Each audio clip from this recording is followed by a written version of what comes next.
The rational mind is a precious servant and the intuitive mind is a precious gift. We live in a world which acknowledges the servant but has forgotten the gift. There are profound philosophical consequences to the fact that the brain is divided in two, but they can become very unbalanced towards the direction of the left hemisphere, the one that is less intelligent, less attentive, less perceptive, about all the things the left hemisphere would want not to do. The number one thing is to slow down. Everything in our life now tells us to speed up, to try and do things faster and faster and faster. And in doing so, you can't really appreciate anything. I think once you recapture the awe-inspiring nature of existence, then you're getting close to living again. 99.9% of the time, your intuitions are doing a very good job. Most important steps forward in science were not made by endless scribbling, but by a moment of insight. Intuition is a great gift that we have, and we need to pay attention to it.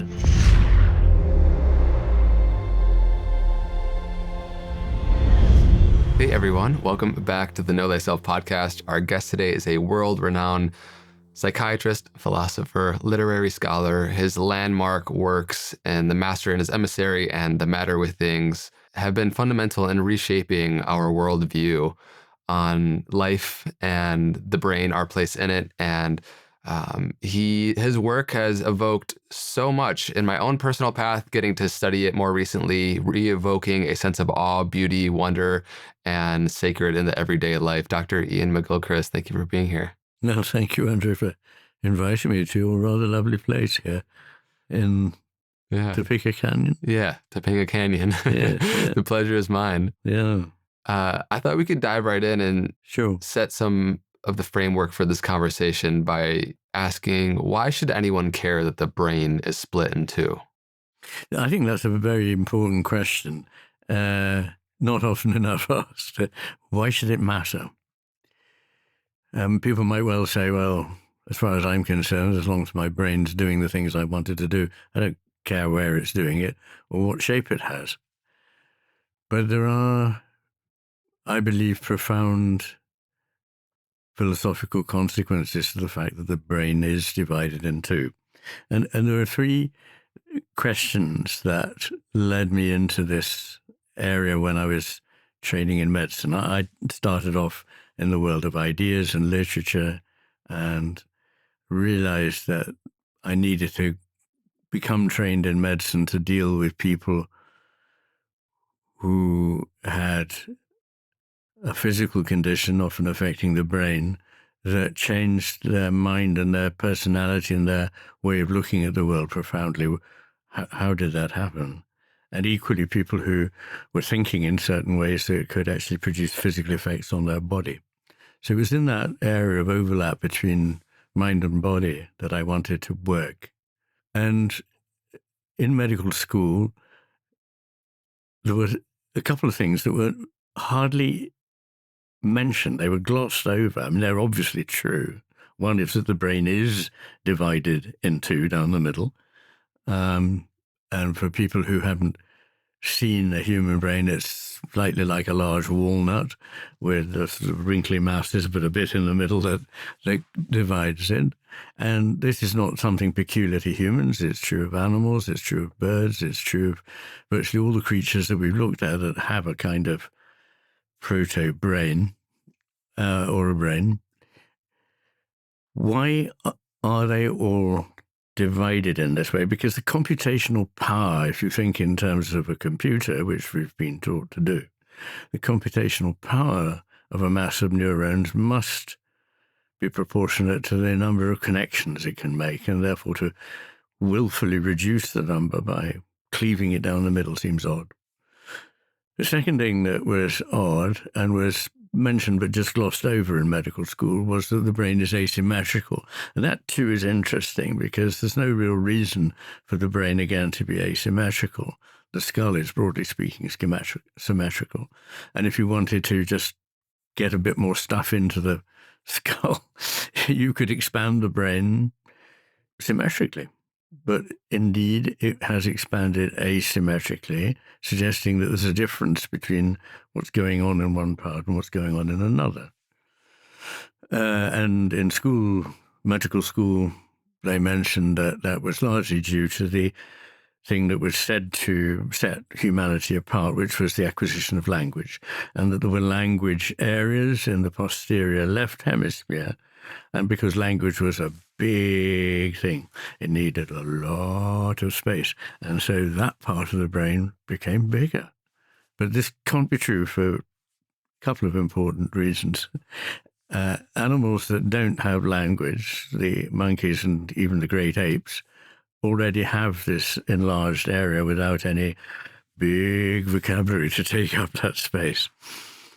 And the other thing is that it wasn't ever mentioned because it was rather embarrassing, was that the largest asymmetry in the brain was actually in favor of the right hemisphere at the front. So the frontal part of the right hemisphere is bigger than the if you like, the same area on the left. Why was that? The third thing was actually mentioned, and it really went home to me, which is that a lot of the communication across the corpus callosum is negative in the sense that it's saying, keep out of it, I'm dealing with it. So one hemisphere will take hold of a task, as it were, and it will send messages to the other hemisphere, which are largely inhibitory. Some of them, of course, are excitatory, but their overall function, more often than not, is to exclude the other hemisphere from getting involved at the moment with this task. Now, that seemed extraordinary. I later discovered that there was no such band of fibers. We call it the corpus callosum in humans. There was no corpus callosum until mammals. So other creatures, reptiles, amphibians, birds, whatever, however sophisticated, didn't have a corpus callosum. And so their two halves of the brain were much more independent. And then when we started to develop one in mammals, very quickly the growth in the size of the brain was not replicated in the size of the corpus callosum. So as the brain got bigger, the corpus callosum got effectively smaller. So it's smaller again in humans. What is all this about? And it seemed to me that at the least what one can say, it was about both uniting two things and dividing two things, keeping them together but keeping them separate because they were distinct. Why and what was that about? And the old story was, and I would ask everybody who doesn't know my work just to put out of their mind everything they think they know about the differences between the hemispheres, because largely it was all nonsense. And it used to be said, for example, that the left hemisphere was rational and dependable, a little bit boring, but there it was, sensible and mature, whereas the right hemisphere was sort of airy-fairy and given to painting pictures. But this is a very bad picture of what's going on. In fact, both hemispheres are involved in doing everything. And that led some people to say, well, there's no question here to answer. But it led me to think, no, there is. There just needs to be a better question than what are they doing? And that question was, in what way are they doing it? And I don't mean by which mechanism. I mean, in what manner, as you would say of a person. But, how does he approach this? What is he like when he's doing whatever he's doing? So the answers there are really fascinating because perhaps I should just mention that the left hemisphere is not reliable and dependable. It is actually given to delusions, far more delusional than the right hemisphere. Indeed, I'm by far not the only neurologist who said the left hemisphere is delusional when left to its own devices. Secondly, it is not devoid of emotion. It has rather strong emotions, most of them self-regarding ones. It gets very angry very quickly. Anger lateralizes to the left hemisphere more than to the right. And it gets quickly expresses disgust and contempt. In fact, it's a rather disagreeable creature that is not by any means free from its own emotions. The right hemisphere is far more a good guide to reality. We'll come on to that. So just to say, all of that stuff that used to be said is wrong. Why there are two hemispheres is because, at least this is the best explanation I can find, and nobody's produced a better one, and nobody's said that I must be wrong, is that all creatures have to solve a fundamental problem of survival, which is how to get stuff in order to eat or to make a shelter or whatever, and utilize it. So to manipulate the environment, to get stuff to eat, to gather stuff to make tools, to use the world. But if that's all it's doing, it will miss everything else that's going on at the same time. So, well, it's getting its lunch, it's somebody else's. It's not looking out for its kin. It's not looking out for its mate. It's not looking out for everything else that it should be looking out for. And so the solution, the only solution, has to be, must be, and has been historically to have two loci or loci of consciousness, one in one of the cerebral hemispheres and one in the other, and addressed to the world in different ways. So their disposition towards the world is different. Their attention to the world is different. This is the root of the distinction. So the left hemisphere's root of attention is to a tiny thing that is isolated, already known, desired, and is easily graspable as long as you focus on it alone and go for it. Whereas the right hemisphere's attention is exactly the opposite. It's not narrow but broad. It's not moving from here to place but sustained. It's vigilant. It's open for everything else without preconception of what it might be. Now, these two complement one another. They work well together. They have completely different modes of approach, but we need those two to be able to survive. And this was imaged in the title I chose for my first book on this topic, The Master and His Emissary. And the idea there is that there is a wise spiritual master who looks after a community so well that it flourishes.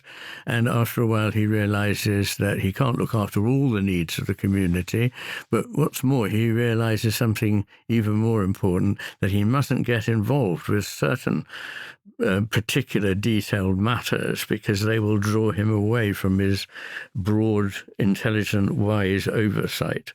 So he appoints his brightest and best second in command, a sort of aspiring bureaucrat, to go about on his behalf and do the number crunching and the administration and all that, while he is able to maintain the oversight.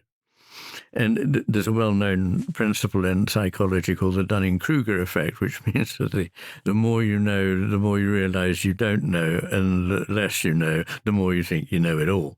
The left hemisphere is an example of the one that knows rather little but thinks it knows it all, whereas the right hemisphere knows so much that it's more aware of what it can't know. So the idea of the story is that the emissary is vain, resents the master, thinks, what does he know? He sits back there at home, meditating peacefully while I go about doing all the hard work. I'm the one that really knows. I'm the master, and adopted the master's cloak. And because he didn't know what it was he didn't know, the community fell into ruins, and along with it, the master and the emissary. So that story is, if you like, my way of expressing what I think is happening at the present moment in the 21st century, where the hemisphere, the left hemisphere that knows and sees much less, thinks it knows everything, and is telling us what the answers to things are, while we're not listening to the right hemisphere, who knows a great deal more about how things are. And to come very belatedly to your question, why should this matter? Well, obviously it does matter if our brains are, in some sense, the scene of a battle between two entities, one of which is headstrong and taking control while it knows very little. That is important in itself. But the real crux of this is that we can now, with the help of the research I've done, we can be fairly clear when we see the stamp of left hemisphere thinking on something. And we can be pretty clear when we see the hallmark of right hemisphere thinking. And because we know that left hemisphere thinking leads us astray far more often than right hemisphere thinking, we should have now the capacity to go, well, I think a right hemisphere point of view would be like this. And so we ought to give that more credence than the other. So historically, in philosophy, people have said about various questions, oh, well, look, at one point in history, people thought like this. There was this school that thought like this. And then later there came this school that thought like that. Shrug your shoulders, take your choice. But I believe no. Now, I mean, I don't want to sound as though I'm overestimating what it is I've achieved, but I think I have given an indication of how we can resolve these dilemmas in favor of the path towards what is true. This quote I'm going to pull from as you're describing the way the left hemisphere has colonized the contemporary world. This quote from your book, The Matter with Things. At the core of the contemporary world is a reductionist view that we are, nature is, and Earth is nothing but a bundle of senseless particles, pointlessly, helplessly, mindlessly colliding in a predictable fashion, whose existence is purely material and whose only value is utility. And so you examine this reductionistic notion as a disease, essentially. And so I would love for you just to unpack a bit more about the clear differences, both on the left and the right way of attending to the world. And then we can go deeper into how the contemporary world is very much so overly operating within the left hemisphere. Okay, yes, good. Well, I think the first thing to say is that in our search for any kind of understanding of the world, we have to begin from the question, which of these hemispheres is better able to take in information about the world at the lowest level?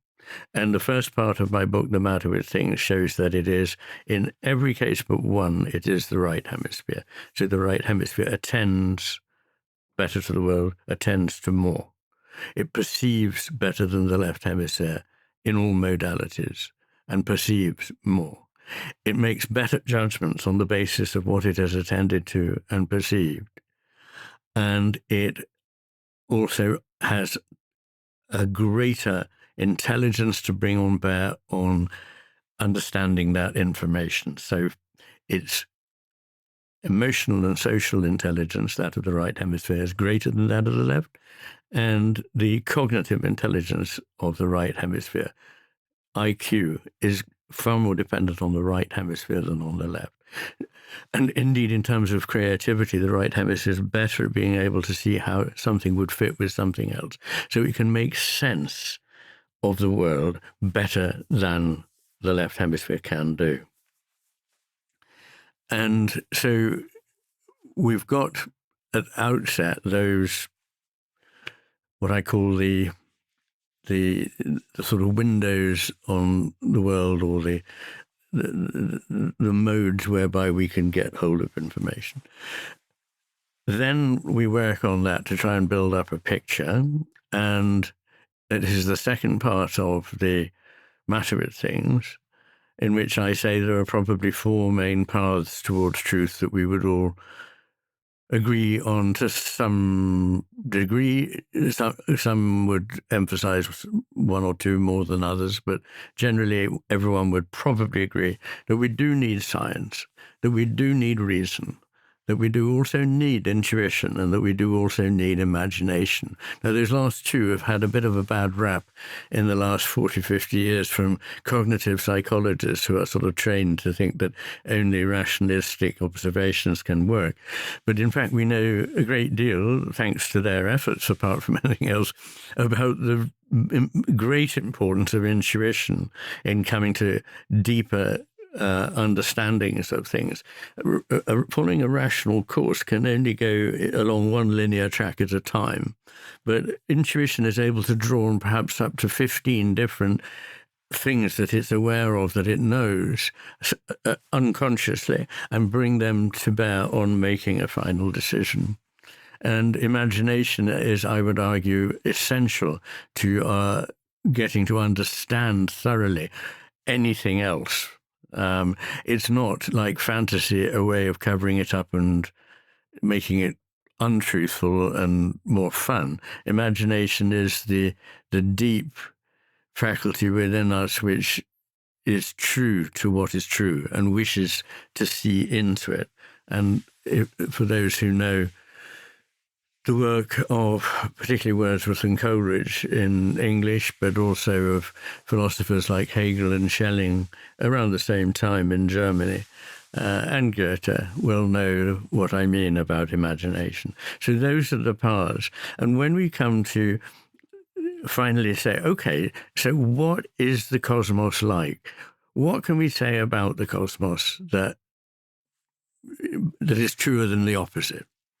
And that is the very last part. It's the second volume, but the third part of The Matter with Things. And in it I look at the structure of the cosmos, that it is not afraid of paradox. The paradox and the so-called coincidence of opposites are essential to its understanding. The one and the many, as in other cultures, particularly Chinese and Indian culture, the one and the many are both real and both parts of the creative cosmos. I look at flow and change, much as in the spirit of Taoism, but I believe I can see that also from a Western point of view as important, that things are not fixed but flowing. The nature of time, the nature of space and matter, of matter and consciousness, and then of value and purpose and the sense of the sacred. Now, I knew I was always going to be writing about the first of those, like time and space and matter and consciousness. But I didn't realize when I started writing The Matter with Things, which was about 10 years before I finished it, that I would absolutely crucially be needing to go to chapters on value and purpose and the sense of the sacred. And for me, these are non-negotiable elements of the cosmos that didn't arise, certainly are not painted onto it by us, but didn't arise secondarily from anything else, that they cannot in fact be secondarily derived from anything else, in the same way that I believe that consciousness cannot be got out of matter if matter has nothing of consciousness in it. Whatever you do, you simply will never end up doing anything to lumps of completely unconscious matter and going, heck, consciousness came out of it. So I hold a view that is now quite remarkably mainstream in even Western philosophy now, which is that psyche is fundamental to the cosmos. I'm a pan-psychist in the sense that I believe that psyche is there at the origin. And we can come on to talk about where matter fits in later, if you like. But I would point out that it's only through psyche that we can even know anything about matter at all, that matter is something that we know through our consciousness, but consciousness is not something that derives from or is based on matter. Complicatedly, they may actually be facets of the same thing, but that's what I would eventually wish to argue. So when people imagine that the world is, they've reduced it to parts by analysing it, and then found that there's very little in the parts, and said, oh, well, that's all there is. And I am helplessly reminded here of Monty Python, not Monty Python, of Fawlty Towers. And I guess Fawlty Towers has crossed to America pretty much, hasn't it? And I don't know if you remember, there was an episode in which the chef gets drunk and they're having a gala night, and Forty thinks, what can I do? And he goes to his friend Andre, who runs a restaurant in town, and brings back with him what he believes is the duck, which is to be the centerpiece of the evening. And in fact, unfortunately, unknown to him, it was swapped in the restaurant with a blancmange. So he comes into the dining room with his trolley with a duck, and he's sharpening his knife and fork and making that inimitable John Cleese sort of face. And he takes off the lid and does a double take, because there's not a duck there, there's a blancmange. And then he goes like this, and he goes, ducks off, because whatever it was, there's nothing in it. I sometimes apply this to the decoding of the human genome, because the great shock was that there was nowhere near the amount of information by billions and billions and trillion folds that we would have needed for the genome to explain all the things that we'd laid upon it to explain. So reductionism has always tended to produce an answer that is unsatisfactory for what it's going to make. And, a simple down-to-earth example, if I may give one, is a piece of music. So if you ask somebody who is analytically bent, to work out what a piece of music is doing, well, they say, well, first of all, what is a piece of music made out of? It's made of notes. Well, the first question then to answer is, what is a note? And a note is a sound like that. And what does it mean? Nothing. Okay, well, all right. Well, then the music has another of these notes. What does it mean? Nothing. And after 30,000 notes, I've got Mozart's G minor quintet. It's just made out of notes, none of which mean anything. So it must be a heap of nothing. And in this process, you have driven out everything that was invisible to your analytic eye, which was the web of connections in which and only in which the thing had any meaning. Now, I believe that applies to the cosmos in general, that, in fact, I argue that everything rises from relations. So there aren't first things which are then related, but the things don't even come into being until they are in relations with other things. That's what makes them what they are. And so I sometimes use the image of, from the Vedanta, of Indra's net, and Indra is a god whose net was cast over the cosmos. And this was a very special net. At every crossing point in the net was suspended a jewel, and in each jewel was seen all the other jewels in the net. Now, that is a very good analogy of the way in which I see the coming into being of everything that we call the universe, the cosmos. That it stems from relations, and the bits that stand forward to us in networks or in the apparent foci of interest at crossing points, these are what we then call things, but they're secondary to the net. The net is primary. And you can see this because, what is a human person? Well, in what context is that person a person at all? And what we've lost sight of is that people are only people in the context of a society out of which they come and which help very much to create them. Even if they reject that society, that rejection is very much part of the idea of how things are that was built into what they learned from that society. So we are social beings. We derive from sociality and we give back to sociality. And we can only be said to be what we are because of the relations in which we stand.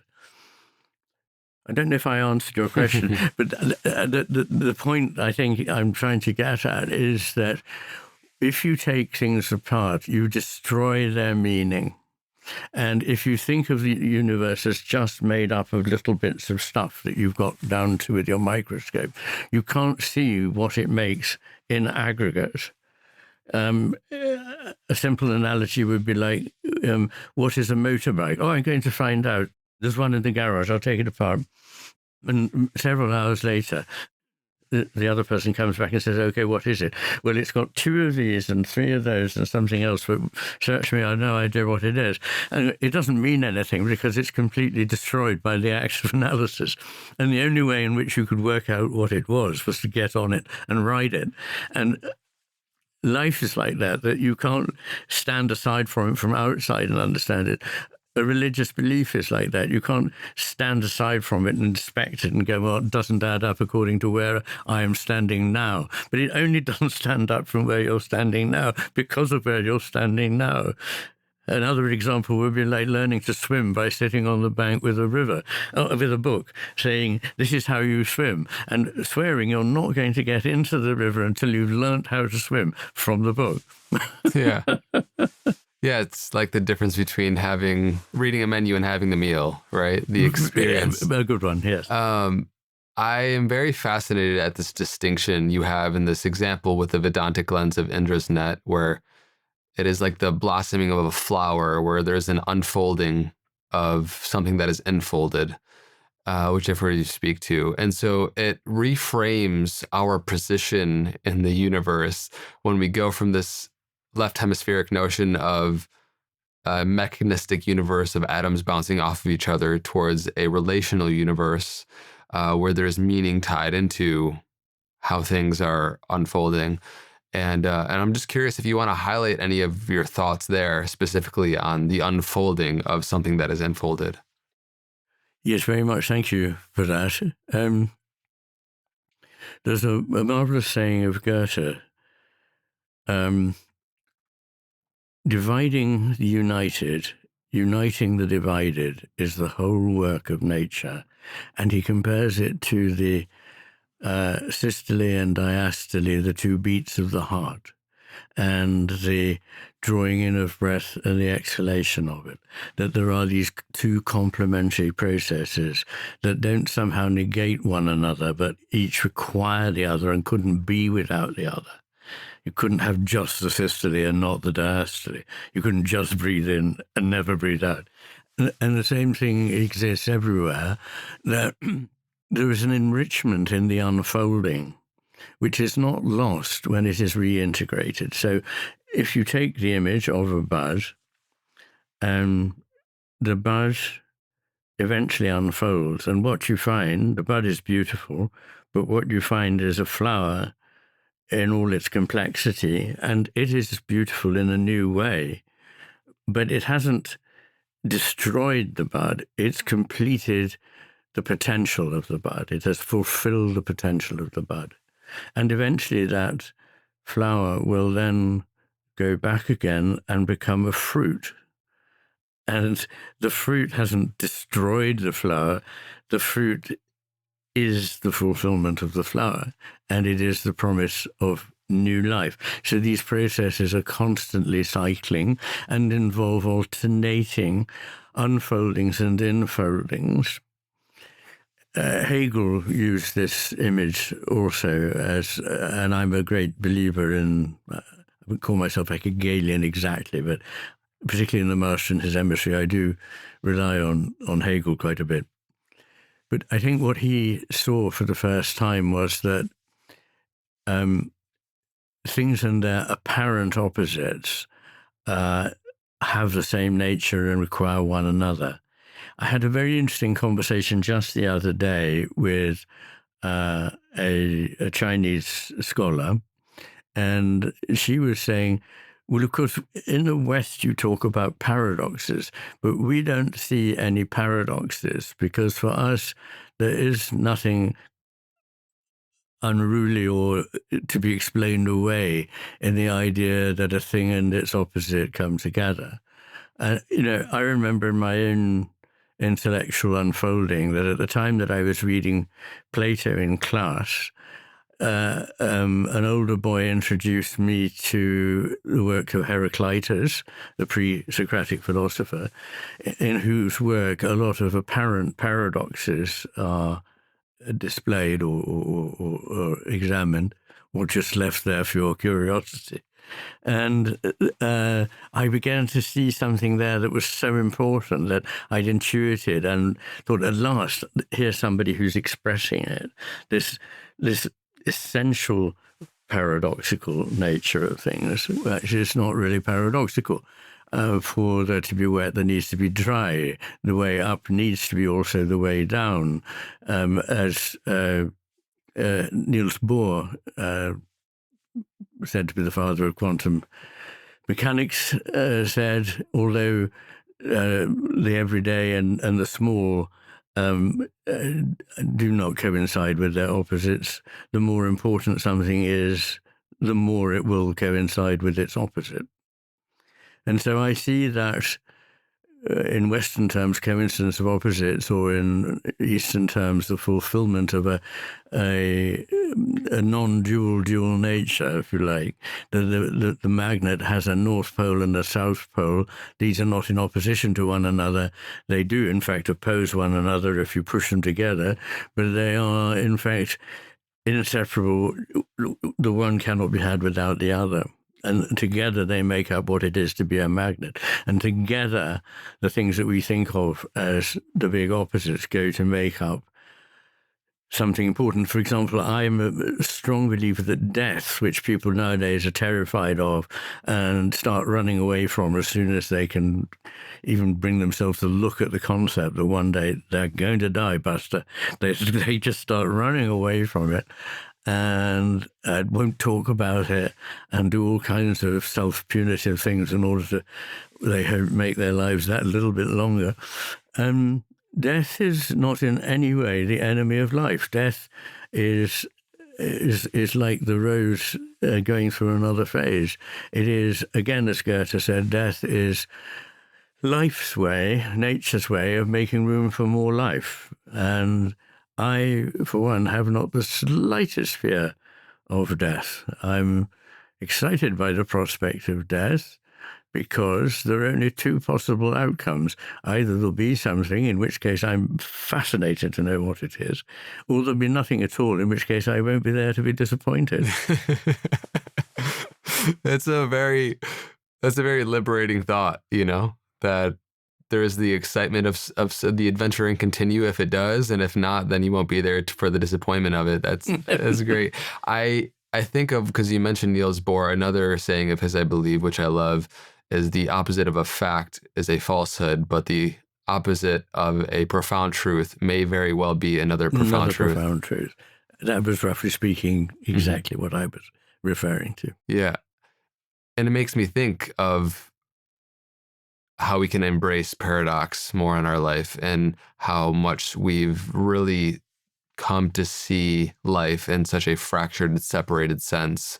And it can quickly fall into the camp of demonizing the left hemisphere and saying this way of, viewing the world as wrong, without seeing the necessary, polarity and the purpose it serves. But I am fascinated to hear your thoughts on how this way of thinking has infiltrated society largely, and how it will attract positions of leadership and authority that are in congruence with its perspective on life, the left hemisphere. Yes. And how that begets more of its own way of thinking. Going back to a question that you asked me right at the beginning, why is any of this important? One way is to talk in terms of social and cultural history. And I believe that each hemisphere's experiential world has a different quality, simply because of the nature of the attention it pays to the world. And these go together to compose the way we think about the world, but they can become very unbalanced. And in particular, they can become unbalanced and tend always to become unbalanced towards the direction of the left hemisphere, the one that is less intelligent, less attentive, less perceptive, more liable to delusion. That is kind of important. So in the second half of the Master and His Emissary, as you know, I effectively look at the history of the West from the ancient Greeks through to postmodernism, looking at the main shifts in the history of ideas, and show that there are oscillations, periods when the two hemispheres are working in a kind of harmony. That doesn't mean they're of equal value. It means that the left hemisphere is acting as the proper servant or emissary of the right hemisphere. And when it does, we have wonderful periods of flourishing, as we did in the 6th century BC in Athens, as we did again around the year dot in Rome, and as we did at the beginning of the Renaissance in Western Europe. And in those periods, you can see everything taking a step forward, a highly imaginative, creative society that was evolving new systems of thought, making steps forward in science, in astronomy, in map making, but also in drama, in poetry, in music, in painting, in architecture. All these things were flourishing. And then inevitably they become more crude, more gross, more vulgar, and eventually collapse. And they get, as they do so, they drift more and more into the left hemisphere's mode of being. And I believe we're in that stretch. We have been for arguably a few hundred years, but certainly since the Enlightenment, really, in a period when, although the Enlightenment was a marvelous movement, and if I'd been there at the time, I'd have been a great supporter of it. I think it's also a hubristic movement that overestimated what it could do and what its importance was. And we're reaping the benefits now. They are that we believe we can find all the answers to everything by simply doing more experiments, roughly speaking. So what are the differences between these two worlds like? I think that would be worth saying. Well, firstly, the left hemisphere's world, because it's focused on one thing that it knows and it wants to get it quickly, the left hemisphere is the quick and dirty one, not the right hemisphere. The right hemisphere is, as Ramachandran says, the devil's advocate. It's always going, yeah, but it might be something different. But the left hemisphere is in a great hurry. It wants to get it so that it can eat it, grab it and have it. So it's not particularly interested. It might get it wrong sometimes, but who cares? So that's the left hemisphere. It's made up of little things that it knows what they are, that are separate, non-individual. I mean, it doesn't matter which rabbit it is or whether the rabbit has a family. It's a rabbit. I want to eat it. It doesn't understand anything that is not explicit. It understands the brute fact of there's something there that it can grab, pick up, and take. In doing so, it's taking the individual embodied being and making it an abstract representative of a category. It's a rabbit, it's a twig, it's a whatever it is. It is also distancing itself from whatever that is, in the sense that it is the manipulator of it. It's not interested in a relationship with it, it's interested in just getting it. And this kind of world builds up a picture which is literally inanimate. So people who have right hemisphere damage often talk about living creatures, including other living people, as, say, automata or zombies. They begin to see themselves as possibly like that, or describe themselves as having the qualities of a piece of furniture. So the animacy has been lost. But so has everything else that makes things important. And these are the things the right hemisphere sees. It doesn't see anything as ultimately entirely isolated or entirely fixed. It sees things as always changing, interweaving themselves with other things, having meaning which goes beyond the explicit. In fact, sometimes what is not said is as important as what is said. It understands poetry and jokes, both of which depend on not explaining what's going on. When you explain a joke, you kill it. When you explain a poem and reduce it to a few banal sentences about how painful it is when somebody you love dies, you've destroyed the poem. The poem was also unique, and it just becomes another example of something in the left hemisphere. The poem was embodied. It didn't just affect your intellect, but in reading it, it had effects on your embodied being, on your blood pressure, on your heart rate. It can have effects on make your hair stand on end, or bring tears to your eyes, or make you sweat, or whatever. So all the right hemisphere is embodied, physical, complex, interconnected, never exactly pinnable down, and ever more evolving into being. Whereas the left hemisphere sees things where all that is finished and dead. It is cut up into bits, and the bits are recognized and added up, and the more of them there are, the better. Never mind about quality, we're interested in quantity. And you can imagine that what this results is two kinds of a world. One is like the real, living, unpredictable world that you actually encounter from second to second. And the other is like a reproduction, like a map or a film or whatever, where everything is already in place and is just a representation of what was originally a living thing and present. Because after all, representation means being present again when you are no longer present. So the left hemisphere's world is this non-world, and the right hemisphere's world is this vivid living world. And what I think has happened in our time is that we have come so much to believe in our helpful map, the schema, the diagram that enabled us to exploit, that we think that's all that there is. And it's like somebody who tries to live in the map instead of living in the world that is mapped. This has a lot of damaging consequences. It means that everything has to be, if you like, converted into a web of algorithms, procedures, and rules. So what used to be intuitive responses, commonsensical responses to two human situations between them is now one in which whatever you're doing, the other person is, oh, I'm sorry, the system won't let me do that. No, the computer says no, and all this. So they are only stuck in what the system allows, which is almost never a reflection of what real life is, because real life doesn't fit into those categories. So I think that happens, and leaders think that, you see, the power, let me talk a bit about values. The one single value of the left hemisphere is power.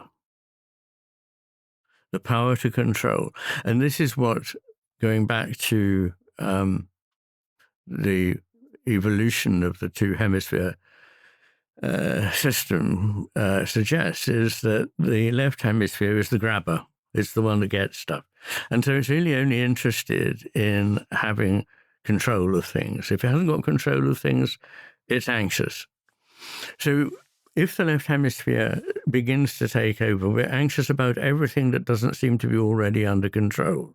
So the natural world is intrinsically a source of danger. It must be administrated, brought under departments, have people who go out in little uniforms and create paths and destroy the natural nature of it. There will be a hatred of the human body, an attack on it, because it has all kinds of unpredictable qualities. It can get ill, it can fall in love, and then what on earth will happen then? And it might get ill and die. And so we resist this thing that is the only way through which we can experience life. We see it as whatever is over and against our will. And so the left hemisphere's field is one of will. If I can just create enough departments and enough special interest groups who will investigate and evaluate, we'll get there. But of course, that process in itself uses colossal energy, distracts one from everything that really is important, and becomes a tyranny in itself. There's a wonderful book, by the way, called The Tyranny of Metrics. And it's by Jerry, can't remember his surname now. But anyway, look up The Tyranny of Metrics, all those who are listening or whatever. But he explains in ways that just make it clear what we all sense about the ridiculous way in which our lives are overlaid with more and more and more rules. So much so that actually just trying to answer the questions and follow the rules and tick the boxes can take up half of one's life. And time is important. Time is life. When your time is taken away, your life is drained away from you. So that's part of the world we're in now. And I think that managers, instead of allowing as light a hand on the tiller as possible, so that people are free to use their initiative, their intuitions, their insight, want to micro-control things. And when you do that, of course, the whole project becomes sclerotic and eventually dies. This is very much so what you're getting at when you say that we nowadays no longer live in the presence of the world, but through our representations of it. And there's something so devastating about that understanding, because to not be in true intimacy with the gift of a human life is, it's Yes. devastating. And so I'm just curious for you to share your thoughts on that, because we have become societally, it's become so normalized to live life through our models of reality instead of intimate with reality itself. It's very true. And going back to what I was saying about the pointlessness of constantly trying to extend your life, it seems like the less your life means, the more you want to extend it. And in other words, you're looking for quantity, which is the left hemisphere's idea, not quality of life, which would be the right hemisphere's idea. So what are you getting out of this life? What are you experiencing in this life? What are you contributing to this life? And so it's about all the things the left hemisphere would want you not to do. The number one thing is to slow down. Everything in our life now tells us to speed up, to try and do things faster and faster and faster. And in doing so, you can't really appreciate anything because it takes time. And you can't certainly appreciate the subtle unspoken, the intuitional, and the in between the lines sort of elements in life, which need to be savored, and to take pleasure in the moment, which actually is something we need to practice. It doesn't come naturally to us anymore because we've been subjected to a culture which focuses on us on surfaces, on the superficial, on the maps, on the diagrams, on the boxes we need to tick.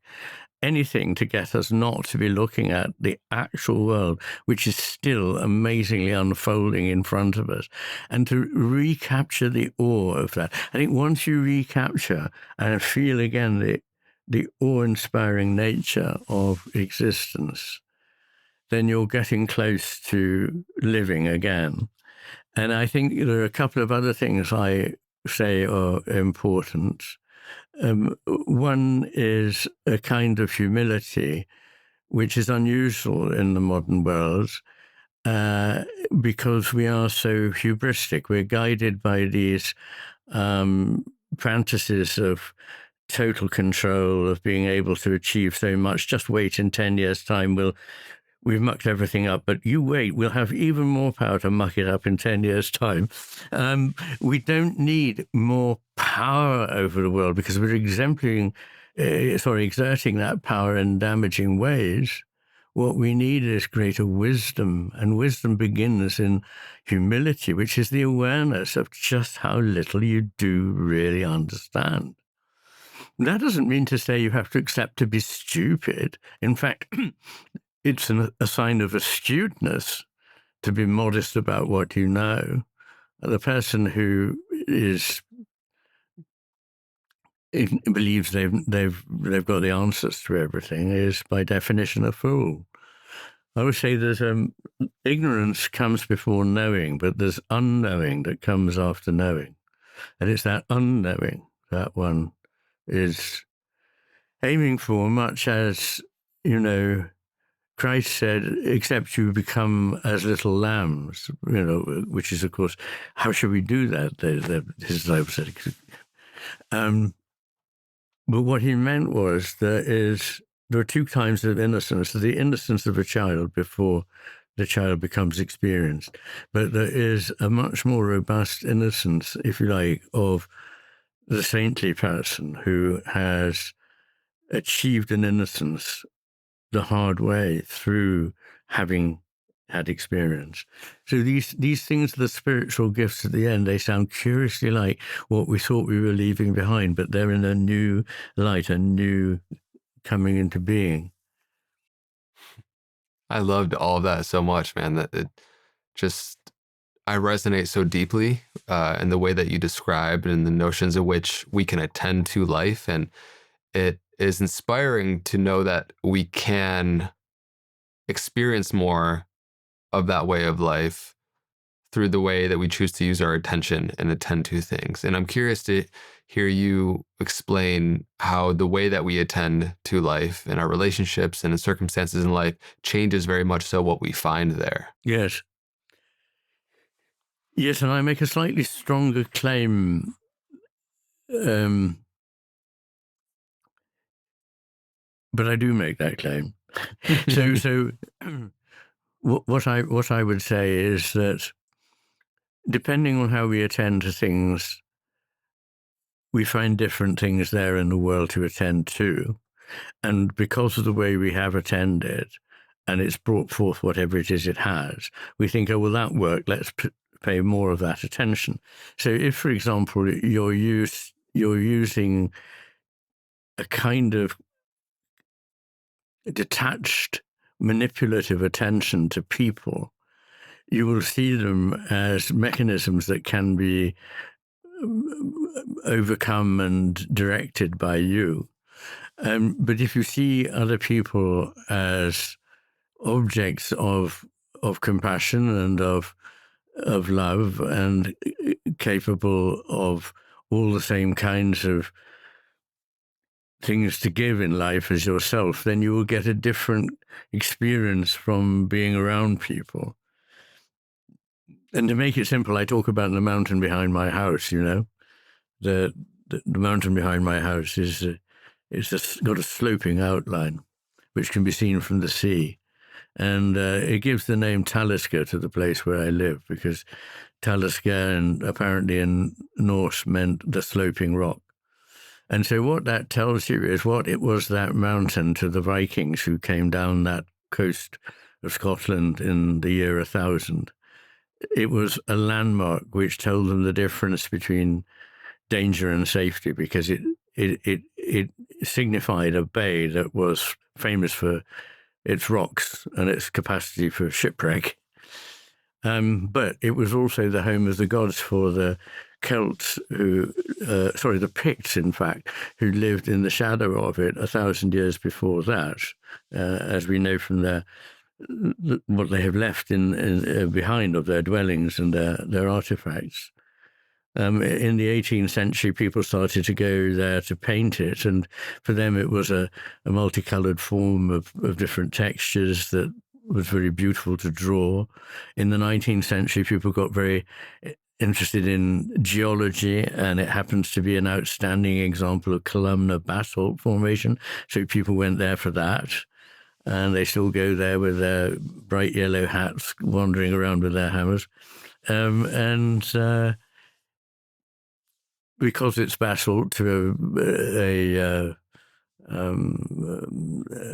what shall I say, to an exploiter, it would be dollars. But to a physicist, it's 99.99 empty space, and the other 0.01%, we don't really know what it is. Now, these are each descriptions of the mountain, but which is the mountain? And the answer is, in my view, none of them is the mountain, because the mountain can be all kinds of things depending on how you attend to it. And if you attend with a certain goal, you see one thing. If you attend with another goal, you see something else. So, the same thing's true of a human body. There are different ways that we attend to it.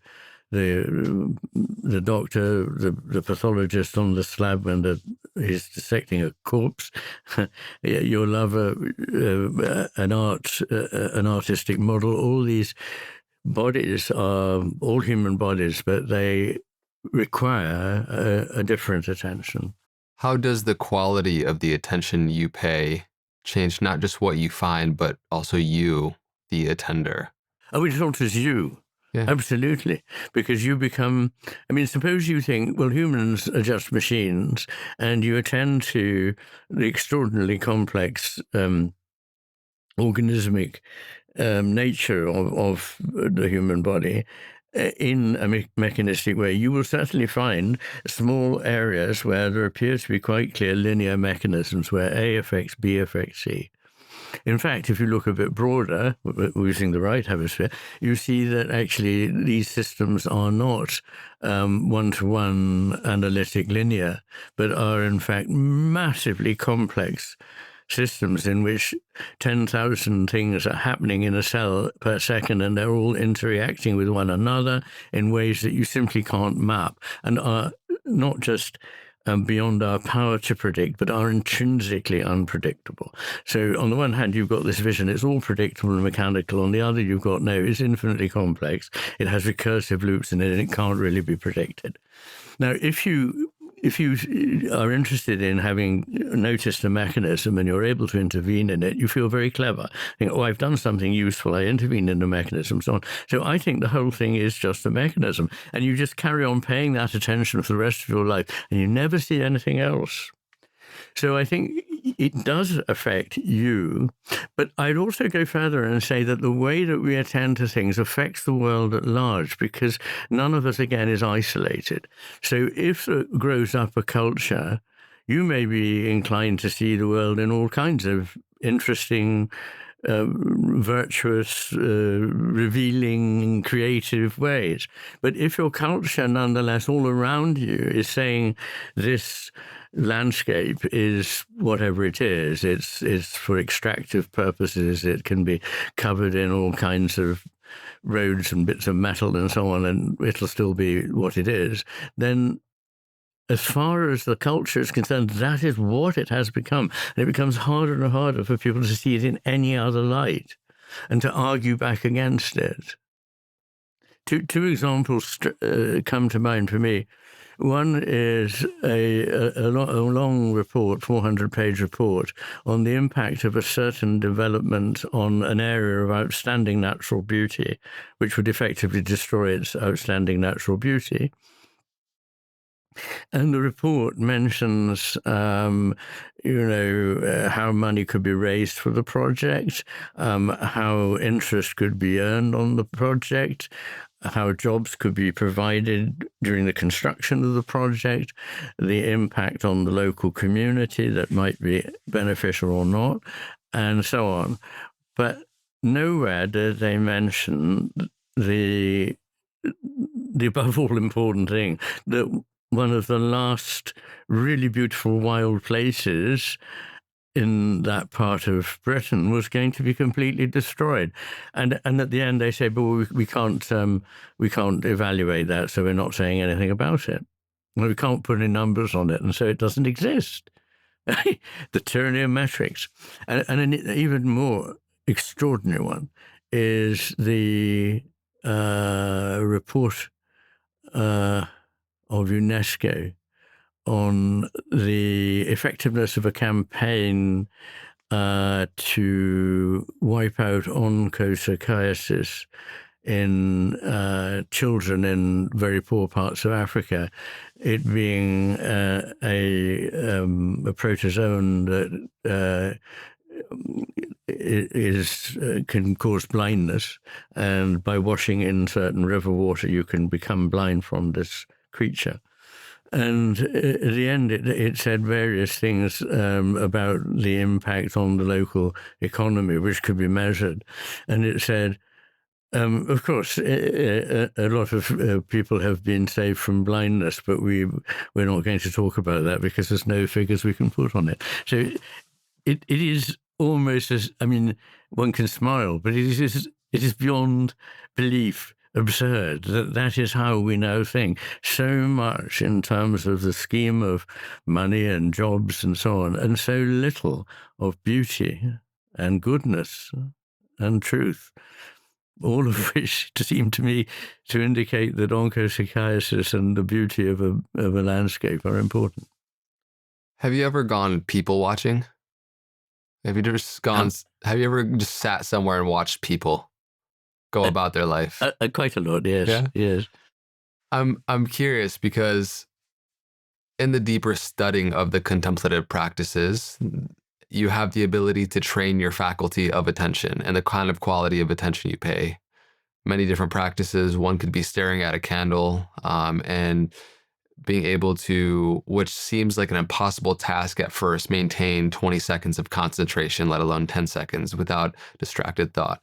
And it can be a cultivated practice to where uh, the penetrative nature of your attention and awareness can glean you insights about that to which you're paying attention to. And that can be taken from a candle flame to all of life around us, especially other people. And it's fascinating to the degree in which we pay attention, what comes to mind, what comes into our awareness when we pay attention in a certain way, where you might just see people walking about in their daily life and their hustle, bustle, and struggles to the deeper things that you can attend to and pay attention and become aware of within their experience, their emotional landscape, things that you become much more sensitive and receptive to that you just weren't previously aware of. And I find that fascinating because in many ways, I've seen attention as our spiritual currency, if you will. Like that's why we pay it. We pay attention, and it's what we do with our life in any given moment. And so I just find it so important to focus on this a bit more because attention is an area of life and an aspect of being human that is the faculty in which we engage with and derive meaning through life. And I'm just curious if anything comes to mind as how you pay attention changes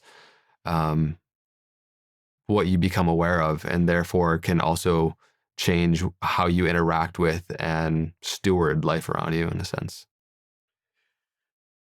It is a sense in which attention, well, I say it is a moral act because it has moral consequences in how much or what you see in a person. And it's been compared to love by two French philosophers, Simone Weil and Louis Lavelle, that attention is the pure attention that you pay to another, is a kind of love that you give that person. And in it, that other person can become more revealed. They can become more themselves. And I think there are people also who have practiced very much what you describe, which, alas, I haven't over long periods, and who are therefore able to see things in people very clearly, and rather alarmingly. But they can detect what is going on for a certain person very well. It's a kind of psychic phenomenon, I suppose, and I don't claim to have it. But I do know people who can exercise it and see their way into the nature of things. This was, in a way, what the poet Wordsworth did, and often describes that he was much mocked for paying attention to, very simple, ordinary things, to a small tree, not the big ones, or a lump of rock in the middle of mountains, but of focusing on these things for a while, as well as, of course, all the rest of it, and seeing into them. So, one of the things I think is that we may feel that it's important to get to know a realm that is conceived of as beyond the one we inhabit. And that may well be real. I believe it is real. But I think the mistake is to think that we would get to find it by turning our backs on the realm that we find ourselves in. Instead, I think one sees deeply through the realm that one is in. So we don't find the infinite by turning our backs on the finite, but by looking more deeply into the finite. And we, in other words, treat the world as having what I call translucency. And it's not quite the same as transparency, at least not in the way I use it. So transparency would just be that I was able to see through a landscape or see through you and see something else beyond. But very importantly, I also see you and the landscape as well as what is beyond. And it's rather like looking at a painting, and your eye can stop on the surface of the painting, or it can go through the painting, not in such a way that you don't see the painting. In fact, you see the painting more really than ever, but you are thereby granted access to something that, in one sense, lies through and beyond that painting. Does that make any sense? Yeah. Yeah, it makes me think of how, why is there a felt experience that music and poetry seem to get us at what something truly is in its essence, other than prose or typical language, right? Yes. Yes. Um, and and it also just, yeah, it makes me think of the ability to pay attention and become aware of the context in which something arises. Hmm. What makes this room useful is really the empty space in between all of the things, right? Yes. Yes. And so it's like the awareness of the nuances, the space for the silence in between the notes of a song that Exactly. make it what it is. Yes. Yes. I wrote a book back in my 20s called Against Criticism, which was my way of dealing with the problems I'd encounter in teaching literary criticism, partly because of the way in which we took this unique artifact from the past that somebody had left for us because they believed it communicated something. And it was unique, it was embodied, it was implicit. And we took it out of its embodiedness, made its implicit quality explicit, and destroyed its uniqueness. And so we worked in the exact opposite direction in which the work of art was supposedly taking us. And at the end of that book, I have a chapter called Speaking Silence, which is about the fact that often the words we use when faced with something spiritually profound get between us and our understanding of it, and that it's the silence in encountering it, not a pure absence, much as the whole idea of emptiness, as it's translated, is that shunyata, I think, is translated from Sanskrit, is not emptiness as commonly understood in the West now as something entirely negative, but the fruitful space within that is like the womb, a place whose emptiness makes possible the forthcoming of an endless potential. So it is a richness that is in that silence. And the silence is not saying nothing. The silence is where you can, if you are attentive, pick up important things. So you must have this attentive posture, which George Steiner talks about in one of his essays on Fra Angelico's paintings of the Annunciation. So where the angel comes to Mary and says, you will bear a child, and so forth. And he describes this inclination of her head in which she is listening, and it's an open or active passivity. She's not actively going towards something or grasping something, but she is remaining receptive, but actively receptive. And it's that active receptivity that I think that we need to, and I try to, when I can, to cultivate, so that I am listening, but I'm not talking into that space, but I'm listening for things. And if one does listen, things come, not complete. I mean, they may do to some people. People say they hear a voice, and that's wonderful, and God speaks to them, and so on. This doesn't happen to me. But I do know that creative things can have this quality, so that there is something there that has a shape to begin with, has certain qualities, and by rushing in, you will destroy it, and saying you've got it before you really have. But a sort of a subtle diplomatic being aware, being available, but not trying to grasp it too quickly, allows it to come into being. It's a sort of dialogue between the left hemisphere saying, "Oh, I got it," and the right hemisphere going, "Hang on a minute, I don't think you have got it. Stay, listen," and then allowing it to come. What would you say is then the sacred? And we've been alluding to throughout this conversation the various barriers to a felt experience of the sacred in our day-to-day life.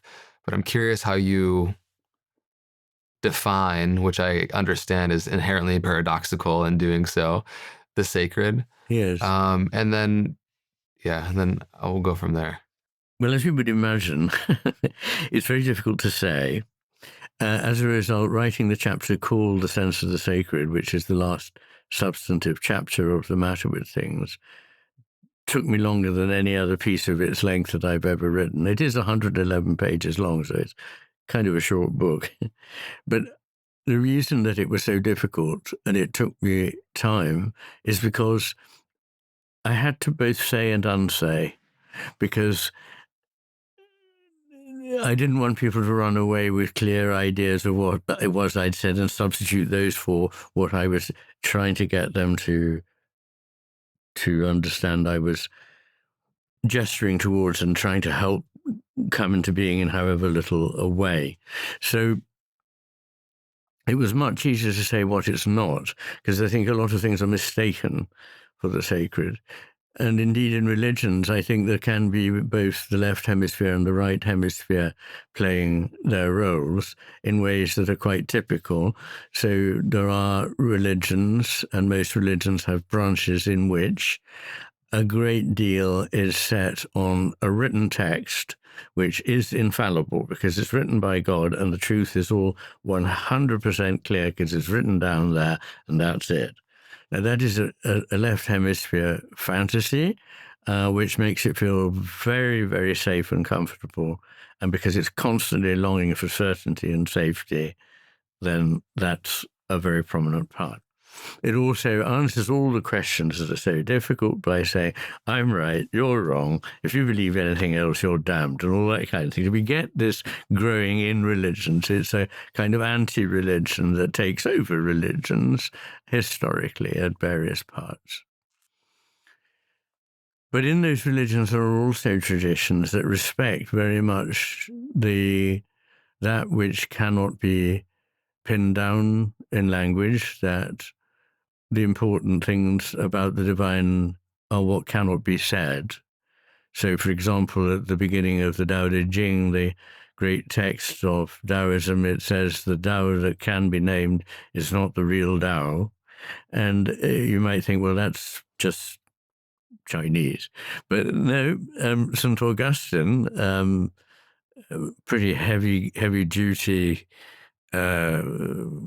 priest, saint of the Christian church, said, "Si comprehendis non est Deus." If you have understood, it's not God you understand.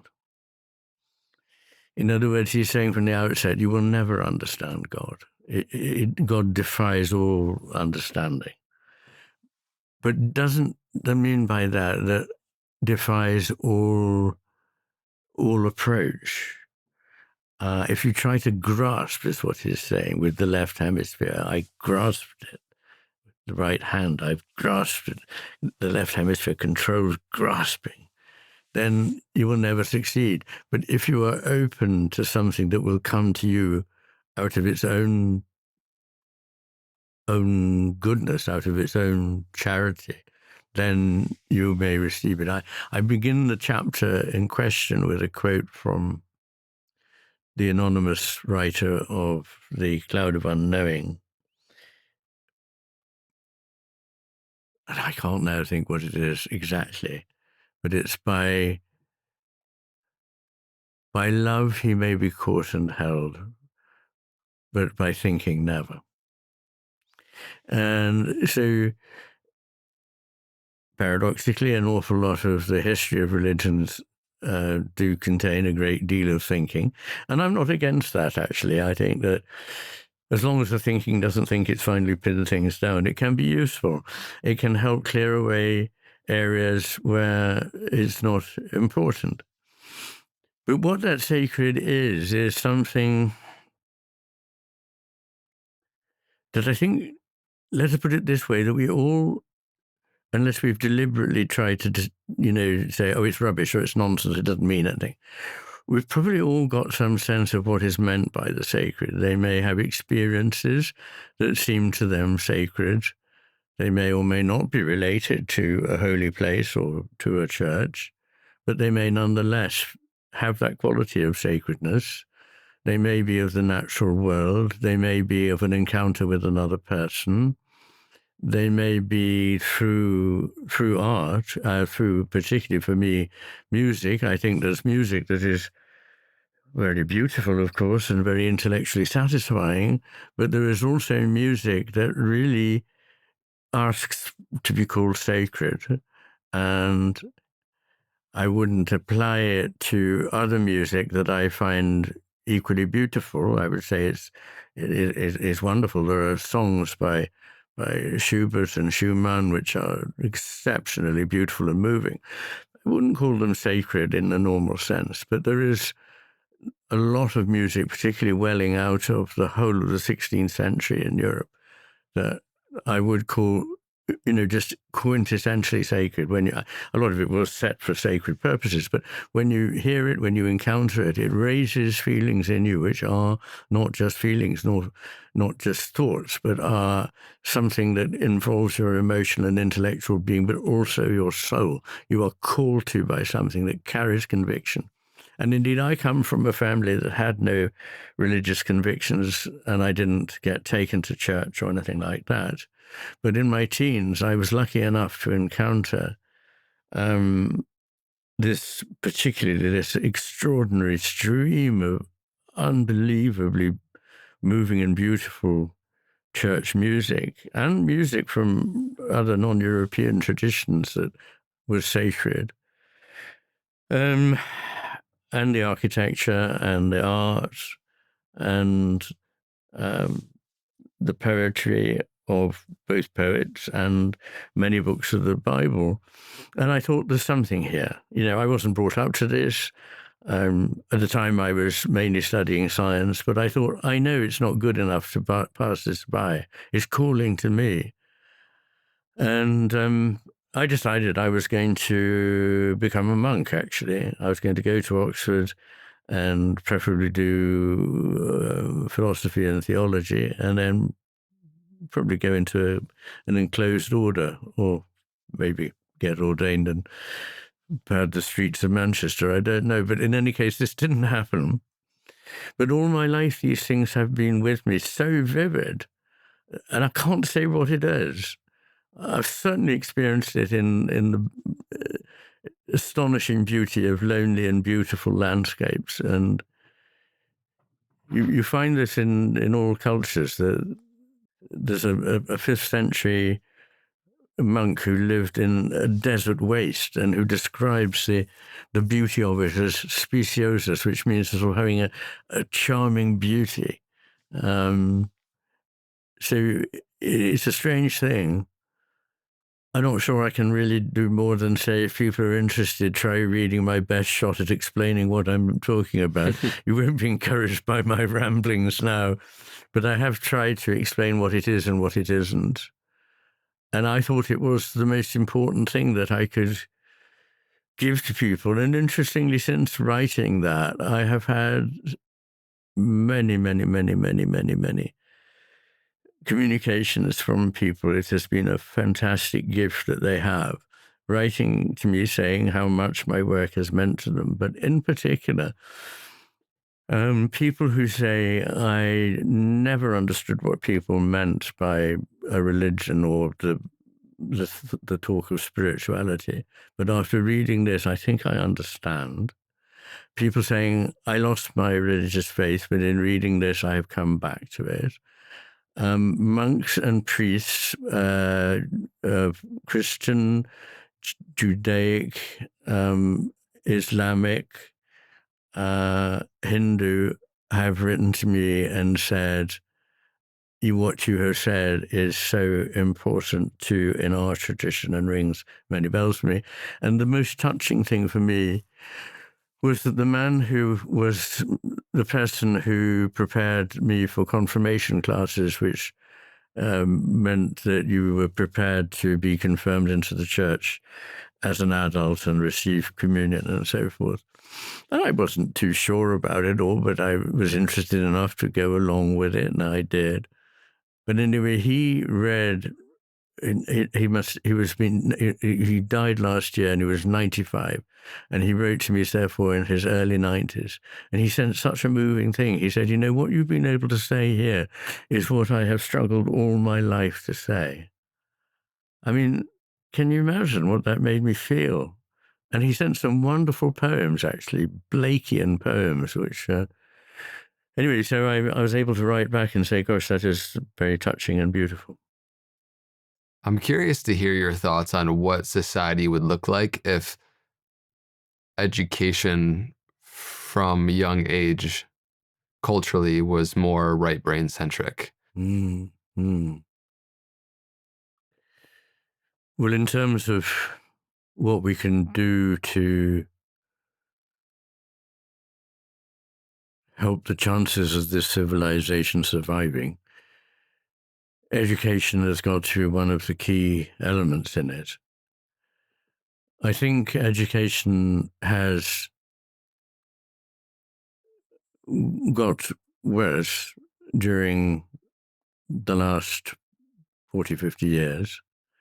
I haven't been involved in it except at the level of teaching younger doctors and things like that. So my experience of certainly school teaching is from my young days when it was exceptionally good. And I'm going, therefore, mainly on what I hear reported. But I feel that it's like everything, it's become over-administrated, evaluated at all levels, constant checking and ticking and so on. And what this tends to encourage is that the idea of an education is putting information into children. It couldn't be further from that.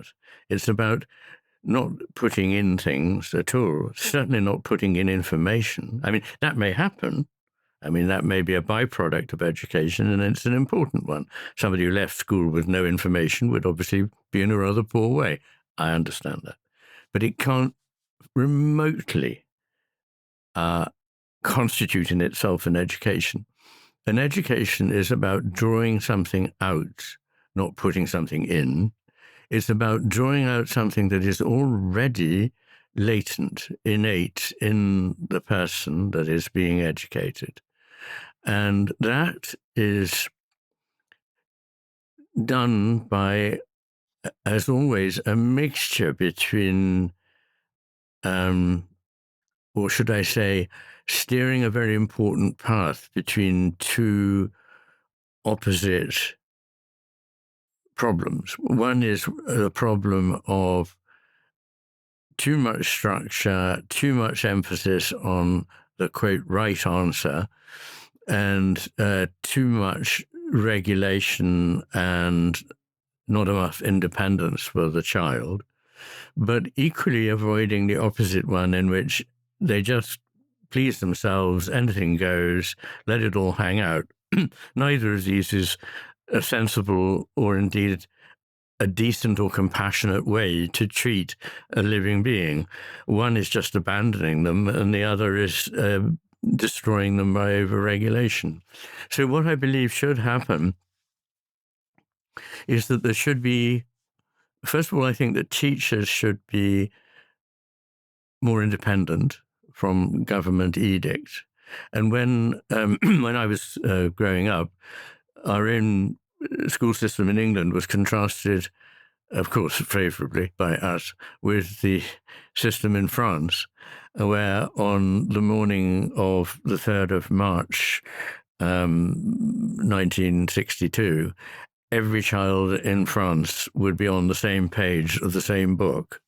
And this was said to be a reflection of the dirigiste character of French culture, whereas there was much more freedom to what we did.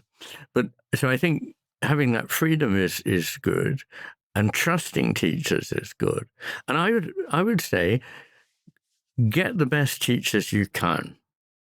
There's no other criterion than how good they seem to be when you interview them and so on.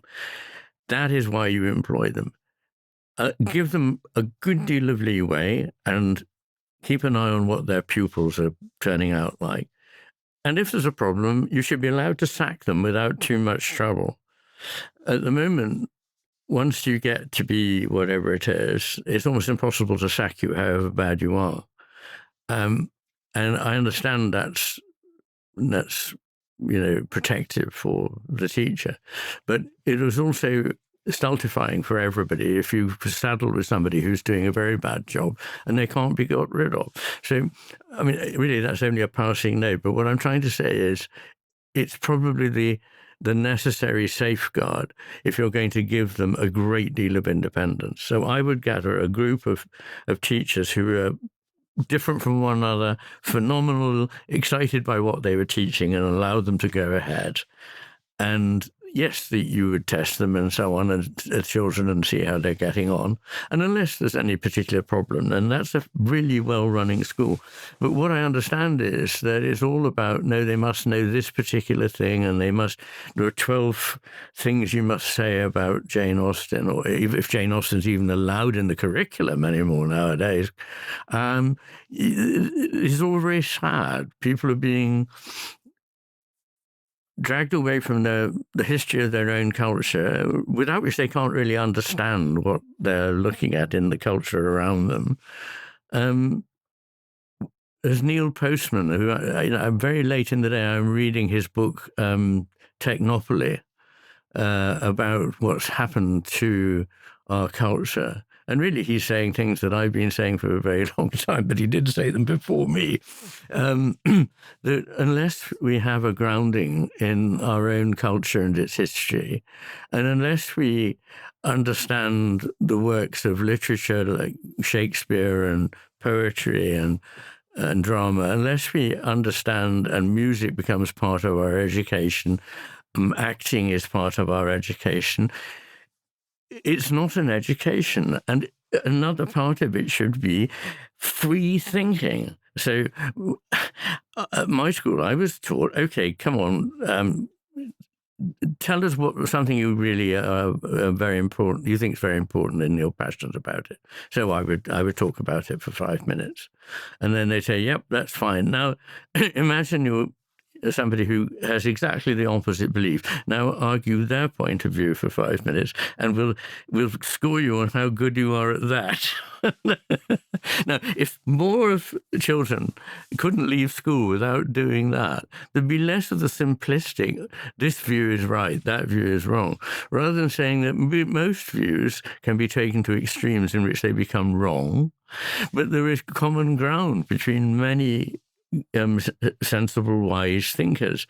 So we need to get away from, you see, the left hemisphere is black and white in its thinking. It's either this or it's that. It has no time for subtlety, for nuance, for a bit of this and a bit of that, for the coming together of opposites. It thinks, no, it's this. And if so much of this was good, then more and more and more of it would be better. So a right hemisphered educational system would produce people who were, first of all, yes, capable of doing the so-called STEM subjects. That is important, but they're not in themselves an education. They do need the humanities, because guess what? They're going to be human beings, we hope, and live their lives among human beings, and the key's in the word. So do a bit of that as well, rather a lot of that. Yes, do creative work. Yes, learn to think flexibly, and learn how to mediate between people and listen to them. So, and it wouldn't take very long. It needn't be a big part of education, but it could be a week, in perhaps one of the later years at school, in which you all spent time learning how to mediate between two groups of people with completely opposing ideas. If people were trained in that, gosh, that would create a happier society.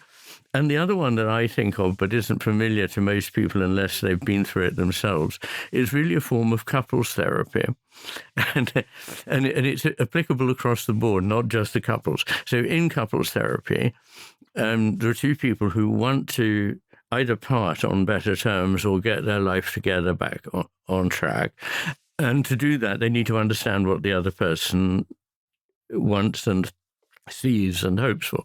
So you have the two people and you ask one of them to talk about what they conceive as being the main problem that they're facing. And then they'll say something and the other person will say, oh, but that's always when you, and they say, no, hang on, you'll have your chance in a minute, but we want to hear more from this person. And so that person has their say. And then the first thing that happens is you turn to the other person and say, what did you just hear said? And it's incredibly revealing because they say what they thought they heard said. And the other person says, that's fantastic because I never meant that at all. I meant this. And then the other person goes, oh, well, that's useful to know. So much misunderstanding happens because people get into shouting matches in which they never hear anything that doesn't confirm what it is that's already going around in their heads. So Yeah, that's what I'd say on that one.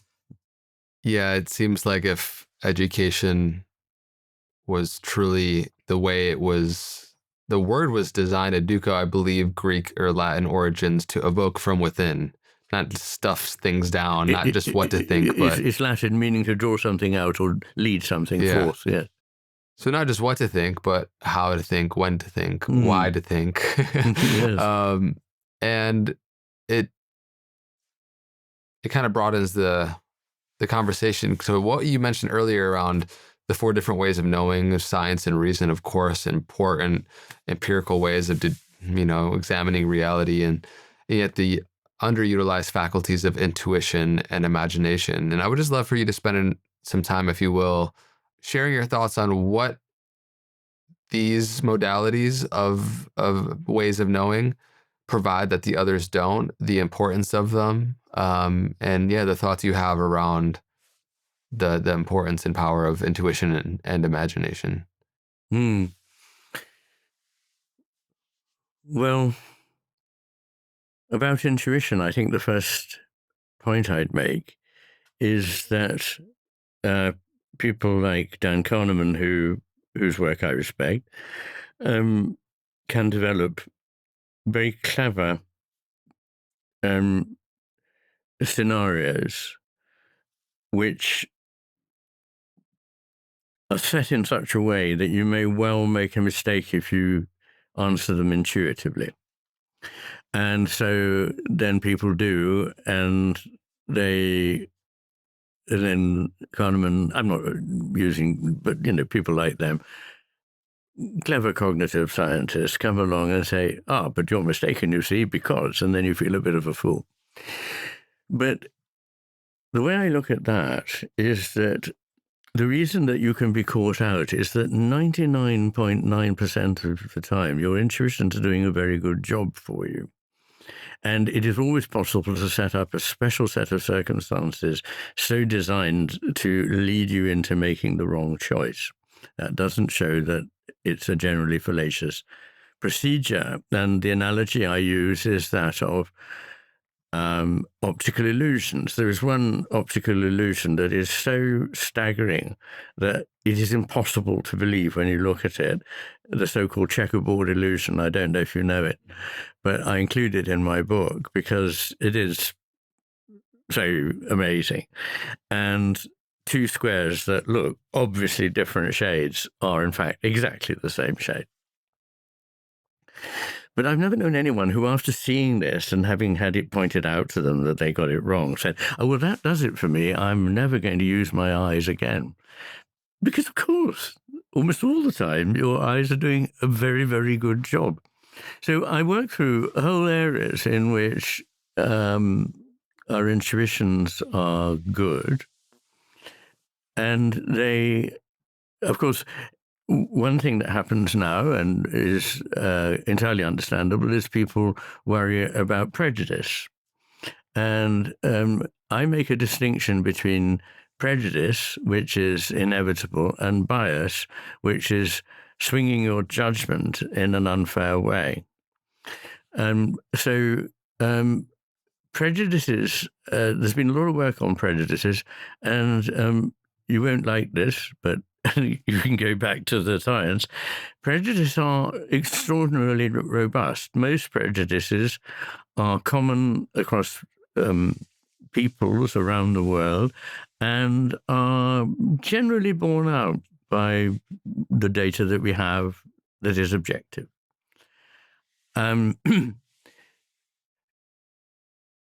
Bias is the use of that information in a way that is damaging and unfair to an individual. And the really good news about that is that it is also one of the most robust findings in social psychology, that faced with, say, a person who belongs to a group against whom you have a prejudice, you are enormously skilled at setting that prejudice aside if the evidence is this person is not like that prejudice would suggest. So that's to deal with a really thorny one, and no doubt people will argue all kinds of ways, but I have treated it as fairly as I can with the information. And it is really a case that while you can't do away with prejudices, people are extraordinarily good on the whole at doing away with them. And whether you're good at or not in disregarding a prejudice when making a decision has nothing to do with your educational level. So scientists and highly educated people are just as biased as less educated people.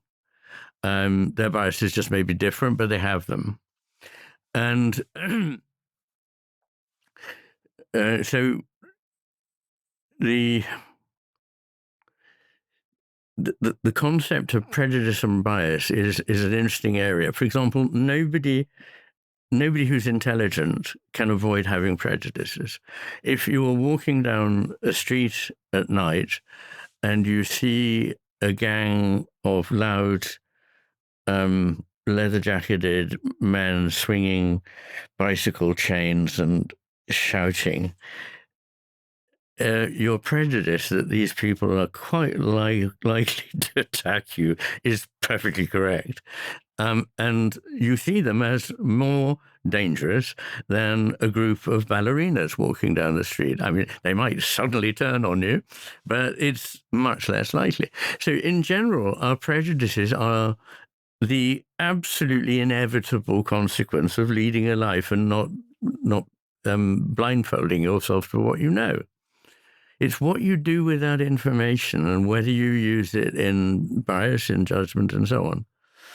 And this also is importantly not either a left or right thing. So there are people who are biased on both ends, who make judgments about people on the basis that they belong to a certain group, and they don't wait to see whether they're actually more reasonable than they would have anticipated, or whatever else it is.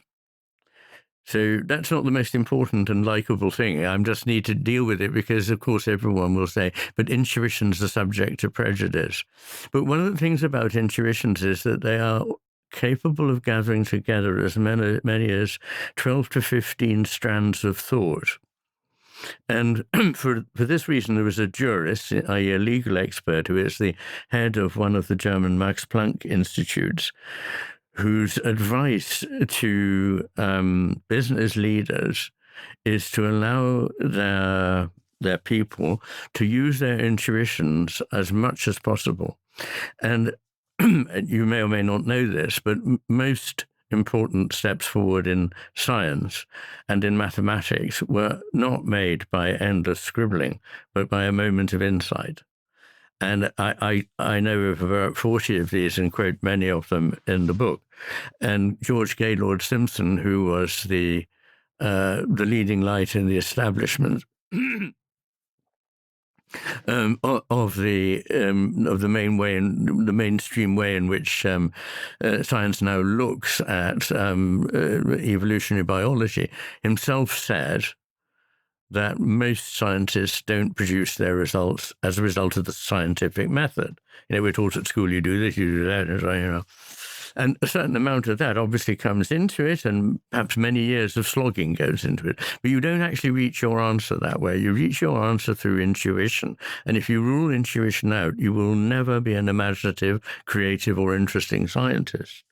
That's science and maths, never mind art and poetry and music and so on, where, again,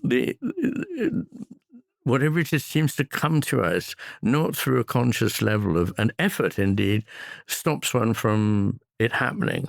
So one has to stop the effort and allow the thing to speak to you. And again, I have descriptions from poets, from novelists, from composers and so forth. So intuition is a very fine and a very accurate thing. Accurate? Can that possibly be right? Yes. Because take a couple of examples. Racehorses are all very fast. And when they're racing, they normally are able to win. The winner will win by sometimes a fraction of a second. And I have the accounts of a man who contacted me after reading The Master and His Hemisphere and said, I'm a fairly left hemisphere type of guy. I grew up and was, I think he grew up in France, but he worked in America where he got a doctorate in equine physiology. And he developed a 120-point score for how to estimate the potential speed of a particular horse. And then he went to France and bred horses and so on. And he now makes his living in England by being a tipster. He goes to the course before a great race, and he says, at maximum 5 minutes, I see the horses being led around the ring or being slowly walked by their jockeys around the ring. And on the basis of that, I have to make a decision as to which horse is going to win. And he found that to begin with, his left hemisphere kept getting in the way. So he'd make a judgment, and then he'd go, but I've put high odds on that one winning. But why? No, it'll be the other one.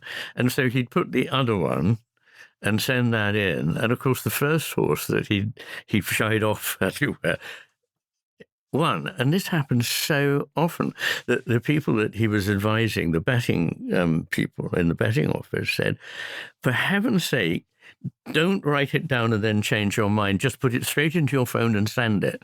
And as long as he just did that, he won most of the time and became one of the most successful, with a six-figure income out of just this guessing. And he said, but how can I guess this? How can I guess this, that this particular horse can be perhaps a tenth of a second faster than the other one?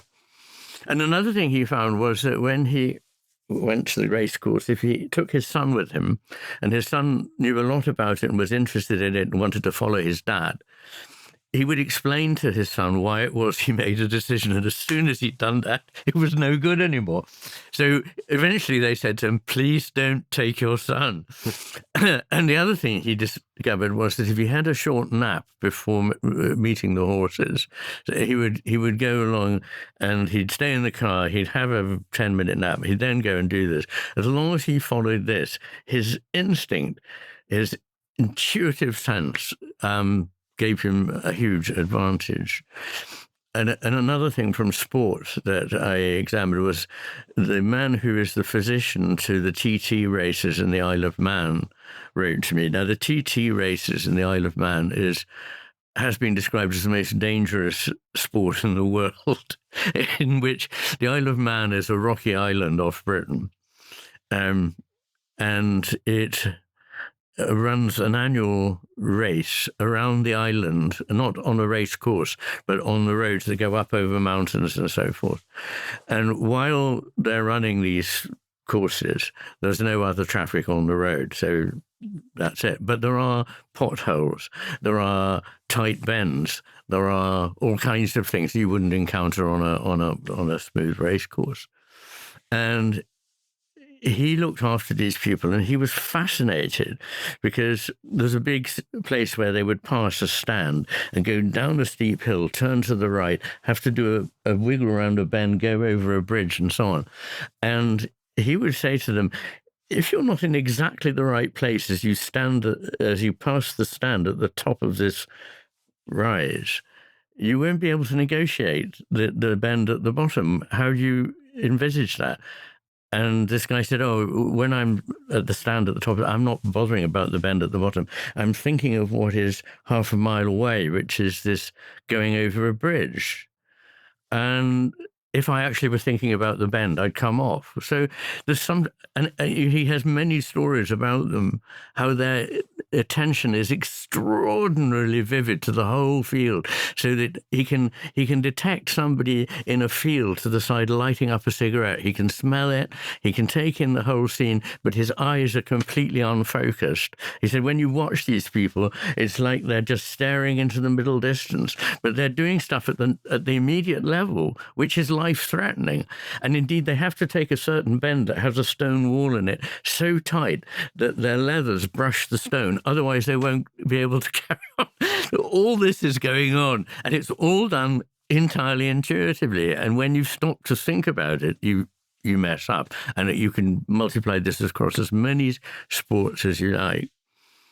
But of course, to me, it's not just, that gives massive interest, but it's just that intuition is a great gift that we have, and we need to pay attention to it. And I have this quote from Einstein that the rational mind is a precious servant and the intuitive mind is a precious gift. We live in a world which acknowledges the servant but has forgotten the gift. So that's about a few thoughts on intuition. Imagination is a wholly different matter. Imagination is the capacity to see connections, to see forms and shapes that are not obvious. And as I say, to see into what Wordsworth used to call seeing into the light of things, by which he meant this ability I described earlier of being able to see something through and beyond whatever he was, not neglecting what he was seeing, but actually seeing it more real than it ever was. And by doing that, seeing what it really intimated to him of a realm beyond. As a child, he was constantly aware of this, if you like, transcendental sense of the world. He describes himself as a 7-year-old or a 10-year-old as completely enwrapped, bewitched by the waterfalls, by clambering on the rocks, by the woods and forests and the sound of the cataract and all these things. And as an adult, he sort of recognizes them. He knows they're there. He sort of can see they're beautiful in the left hemisphere, example of, but he can no longer get back to feeling that, whatever it was that he sensed as a child. And what's really amusing to me about that one is that, obviously who I mean by Richard Dawkins, and he has this view that children have no sense of the transcendental or of the spiritual or of the divine, and that they wouldn't have any time with this absolute nonsense if it wasn't indoctrinated into them by their families and their early schooling. And this has been researched. And what actually it seems is that preschool children naturally think in such terms. They hear things and see things that other people don't hear and see. And their parents tell them, now, don't tell lies. You can't really hear so you can't really see so. And they're discouraged when they get to school for talking in spiritualized terms, because they learn that it's not smart to do so, that really by the time you're in 7 or 8, you really ought to be talking in mechanistic terms about everything. So what Dawkins believes is happening is the precise opposite of what actually happens.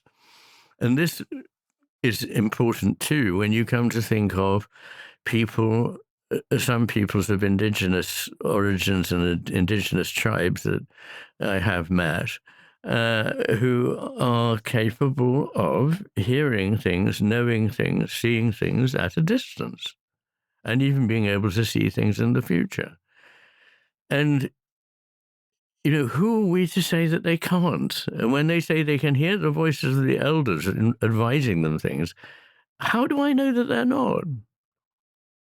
What does that make you think of the nature of consciousness then? Because The limits of consciousness. the nature of consciousness. Nature of consciousness. Because there are, like you said, innumerable examples across cultures all around the globe that have access to information that they in sort have no business in knowing or having access to.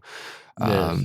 And you could look at the Dogon tribe that has maps of the Sirius stars and proper proportions to so many different examples. And I'm just curious your thoughts on a larger scale of the possibility of consciousness being more fundamental than emergent, and information being communicated in not just the top-down sense. Yes. Information's a word we should come back to, but anyway. Let's dive into the consciousness question instead, but I would like to come back to information. We can do it, I promise. Okay. So the relationship between the brain and consciousness can only be of one of three kinds logically. Either the brain can secrete consciousness or emit consciousness in the way that the kidney produces urine. Or it can transmit consciousness in the way that a radio receiver transmits a program from somewhere else, doesn't generate it, but it passes it on. Or it can, and this is my favorite relation, it can permit it, by which I mean it's closer to transmit, but it's not really transmitting something. By its permission or negation, it is allowing something to come into being. So it is like a sculpting element. It is like a valve that constricts, restrains, and alters the course of what passes through it.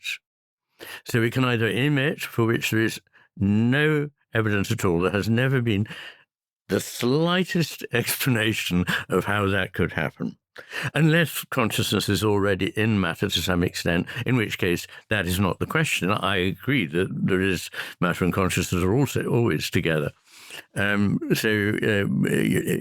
only possibilities are those, and I suggest that what it is that it permits consciousness. Now, what I mean by that is that, and the best I can come up with is the way in which water flows, and water lands on a landscape entirely at random, and it then drains across the landscape, and it flows down certain channels. And those channels reliably end up getting the water, and they flow reliably eventually into the sea. And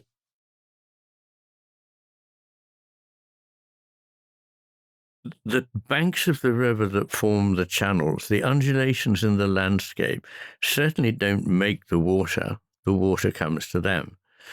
They don't exactly make the river.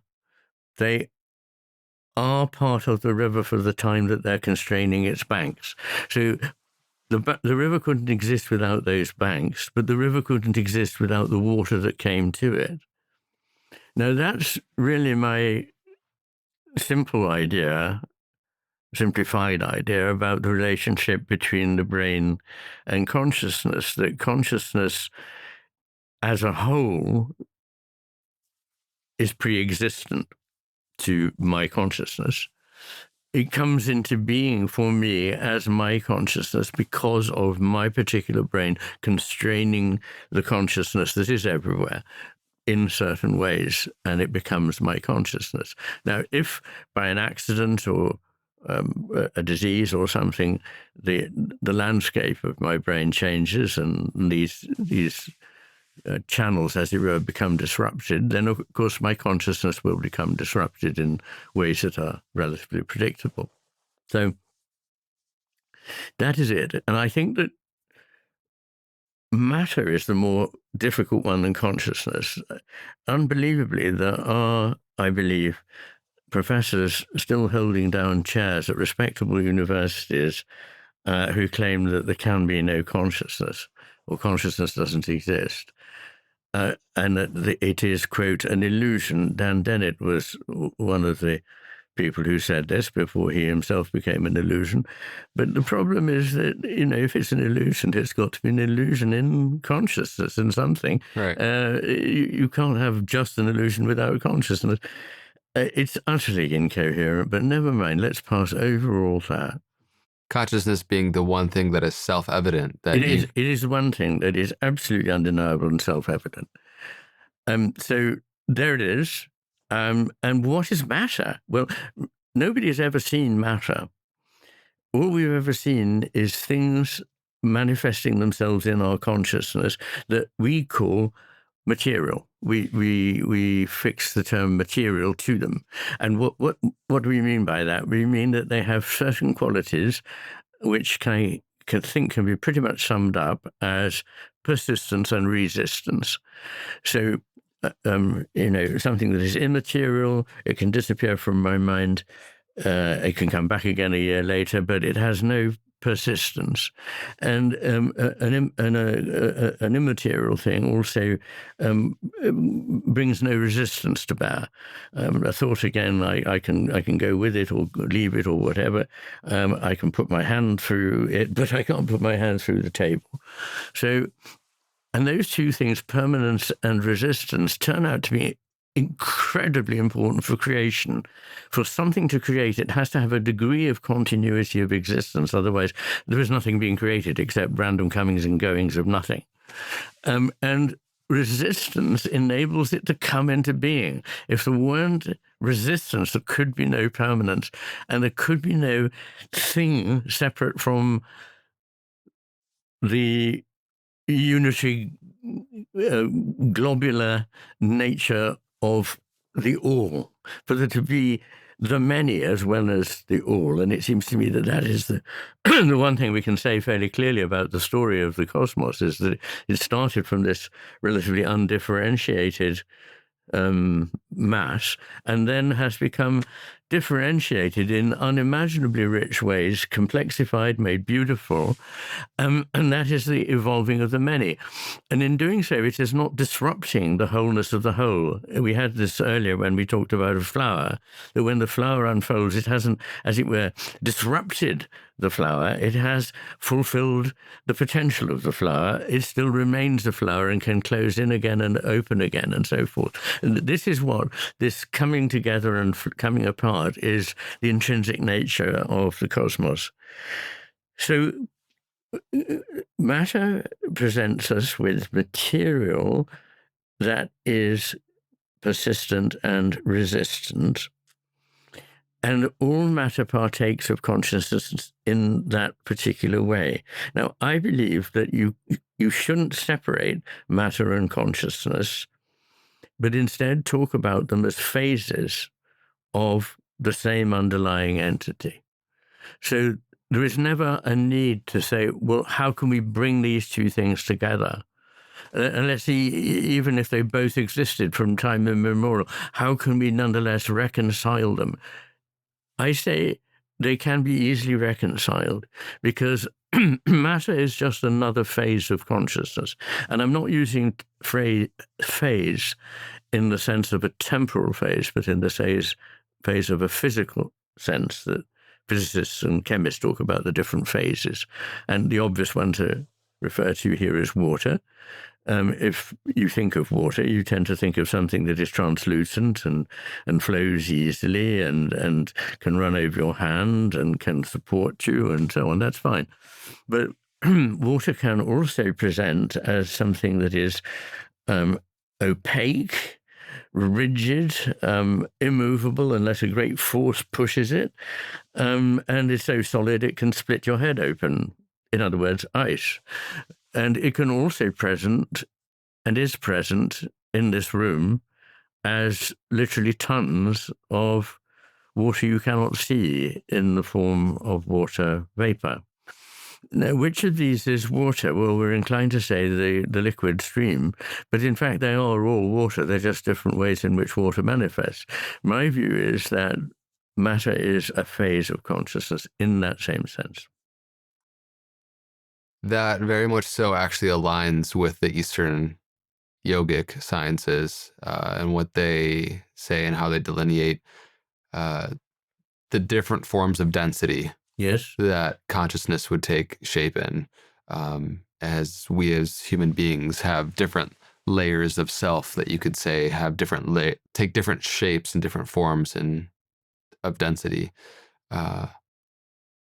So, okay, then do you want to come to information now? Yeah, the reason I wanted to come to information is because, well, first of all, you used it there. And secondly, you talked about knowledge. And especially when we were talking about education, it seems to me rather crucial to talk about information, knowledge, and understanding as different things. Would you say understanding is consilient with wisdom? Now, information, knowledge, wisdom? I say wisdom is something yet again, but I'd be happy to include it as another Fourth. A fourth. I think one should. And I think wisdom is a more spiritually rich state. And I think it's a gift that comes only out of a great deal of understanding and a great deal of knowledge of the experiential kind. So what is information? Well, it is effectively data. I mean, originally there is in it the idea of a form, which is fascinating because in physics a long time ago, certainly at least 115 years ago, and in biology in the last perhaps 15 years only, people are beginning to see that you cannot talk about, well, in biology, you cannot talk about processes without invoking fields that enable certain forms to be followed. Because there isn't enough information in the genome, now that we've decoded it, that could possibly direct four-dimensional formal processes. In fact, there's so little information in the genome that it's been described as one of the most inert, rather than being this Dawkins-like tyrant that directs us, the lumbering robots. Almost nothing is directed by the genome. It's kind of like a larder to which the cell can go when it needs certain ingredients, but often the ingredients aren't there and therefore have to be found another way. So form fields are very interesting, but information has come to mean lists of facts and, in other words, points of data. And these are things that on their own mean nothing. And this again, in Technopoly, Neil Postman's book, was now 25 years old or more, even perhaps 35, he was saying the problem nowadays is that people have lost all the things that gave meaning to life, which were the connections, historical, social, and so on, which enable them to read what certain things meant. But if you take people away from their history. And by the way, one of the ways of really destroying a culture, if you are an oppressor, a tyrant who takes over and wants to destroy a culture, is to destroy their history, take them away from their history. This is happening now in Western Europe. At any rate, I can't speak for America, but it is. And another way is to fragment their values and say there are no sources of value, which used to be partly the knowledge that was passed down in families and by churches and by other bodies. Now, I'm not saying that anybody here is infallible, but without certain guides that are pretty reliable as to how people got to know something, we are at a loss. And information makes things not only no better, but worse. So his theory is, and I think it's pretty much a revelation, is that we started from a position where we thought more information obviously was good because it helped us understand more and to banish superstitions. And that then with the printing press, there became more and more information that was disseminated much faster, and that seemed to be good for a while. And then along came much faster transmissions of information using photography, telegraphy, and so on. And that now we have a situation in which there is so much information that it is disinformation for almost everybody. Nobody knows, well, he doesn't say this, but by now we can clearly see nobody knows what to trust in the way of information, because information itself can't answer the question whether it has a meaning. Even if it's trustworthy, even if it is true that whatever information comes to me that a certain thing is, to most intents and purposes, that is a true fact. Information itself, no amount of it, not more of it, can help me understand the meaning of that information. So where does the meaning come from? The meaning comes from the network in which that information is embedded. And I don't just mean a lot of other facts. I mean other things that come to us intuitively, imaginatively, and through a lifetime of being able to think reasonably and carefully. And I say reasonably rather than just rationally, because there are certain things that are totally irrational, the conclusions that you can reach that are totally irrational through mere rationality. I make a distinction between rationality, which can often lead you astray, and reason, which doesn't lead you astray. Reason is what a wise judge would have after a lifetime of dealing with people, thinking about things, and absorbing information from experience. So reason and these other things will nurture one into, along with a culture and along with the connections between different areas of knowledge, will help one realize the information as meaning. Now, the next thing is knowing, and knowing has two very importantly different meanings, which, again, I say again, because other languages have differences between rationalizing and reason, but we don't. I use those. But knowing, as you know, in most languages, there are two words for this. So in French, for example, there's savoir, to know a fact. I know that France is the capital. Paris is the capital of France, but there is also connaître, meaning I know Paris because I spent a couple of years living there. And that's a much more diffuse, rich, round. And so if I say I know Paris, oh, you know it then? Well, what is it? No, I can't tell you that in a few sentences, but I can certainly tell you it's the capital of France. That's just savoir. And there's the same difference in German, kennen and wissen. So kennen is the knowledge by experience. Wissen is knowing the facts. And I don't speak Spanish, but there probably is in Spanish and so forth. Sanskrit, vidya, and jnana are two ways in describing knowledge that could be transmissible through a book versus the gnosis of the experience of the knowing.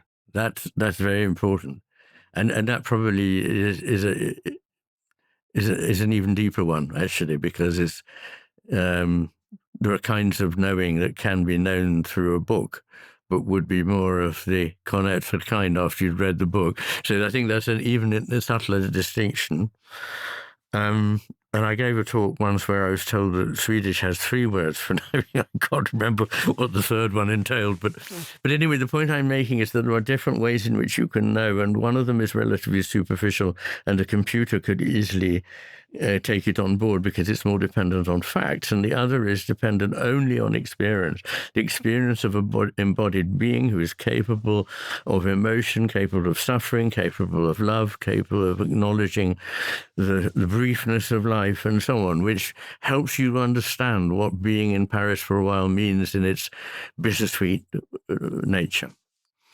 And neither of those is the same as understanding. First of all, why is it called understanding? And there's a kind of meaning of under that's gone out of English, but is preserved in German. So German has the word unter, and it can, of course, mean below. But it can also mean among, unter Freunden, when one is among friends, one can say. So understanding, is being able to stand amidst and among a whole array of things. And it's not a simple business of knowing in any sense. It's something about, I see this gestalt, this whole thing that makes sense. And that understanding gets richer from more experience, from more knowledge, from more everything. And is in a way the goal of a life well lived, if it is to understand the really important things, which I would say are the true, the good, and the beautiful. And wisdom is to see the way of negotiating one's ability to bring those things into being in a life, to do them with love, to do them with compassion, to do them with humility, but to respond to those ultimate values of goodness, truth, and beauty, all of which I've seen in my lifetime trashed and degraded, So wisdom being the integration and synthesis, perhaps, of those other modes of knowing. And yes. And whereas I think understanding might be more something you might expect in somebody, that and what is your understanding, and they could explain, and then there may be bits of it that you might think, oh, unusual, but I think wisdom can be completely bouleversant, as the French say, can be completely turn things topsy-turvy. So I think Zen is an example of this, where part of its wisdom might be, if you meet the Buddha on the road, kill him. And you think, really? Is that wise? So I think in order to get to wisdom, you sometimes have to take a position which shocks or inverts, in order to release another level of understanding in which true wisdom can. Because I think wisdom will often be the case, like Niels Bohr's, where, the opposite of a deep truth is another deep truth. Yes. I'm curious what your thoughts are on the words "know thyself," to know thyself, and what the extent of the self is. I know we've been exploring around a lot of different aspects of consciousness, value, meaning, attention, what it means to be human. What is the self in your eyes? Yeah. I'll just mention before I forget it that I wrote an article for the Journal of Consciousness Studies called Selving and Union. And the word selving, becoming a self, I take from Gerard Manley Hopkins, from one of his poems. And in it, I was really being asked to consider, so what is the self that, for example, in many religious traditions, you are advised to rid yourself or free yourself of? And I think there are, again, different ways of understanding the self. not surprisingly, for everything, there will be differences at least between the way the left and the right hemisphere think of the self. And I think it's pretty reasonable to say that the left hemisphere self is something like Jung's idea of the ego. And his idea of the ego was something that was very valuable in the early stages of the development of any human being, because it enabled that being to have a coherent self. When a child is newly born, it is not aware that it is in any sense separate from the mother. And for several months, it may not have any understanding of itself as a separate being. The mother and the child is, the mother and the child are fused. Then as things progress, the child suddenly realizes that there are differences between the mother and the child, and include differences in desires, difference in expressed wishes. And they have to learn how to know that they are themselves and not just, as it were, swallowed up in the mother, but also that by being separate from the mother, they're not abandoned by the mother, that in fact there can now be a still richer union that comes from the fact that there are two. And those phases, are the starts of the idea that one consolidates in toddlerhood and in childhood to an extent that you are separate from other people. But he also emphasizes that there is a self that grows, not so much when one's very young, but begins to grow as one attains some sort of maturity, as a self that is constituted by the presence of others. Much as indeed that very first ego was constituted by the presence of the mother, that one's selfhood is also constituted by the net of people to whom you belong, who are your family, your people, your kin, and that you owe something to them, and that indeed you put yourself eventually second to the flourishing of those that you love.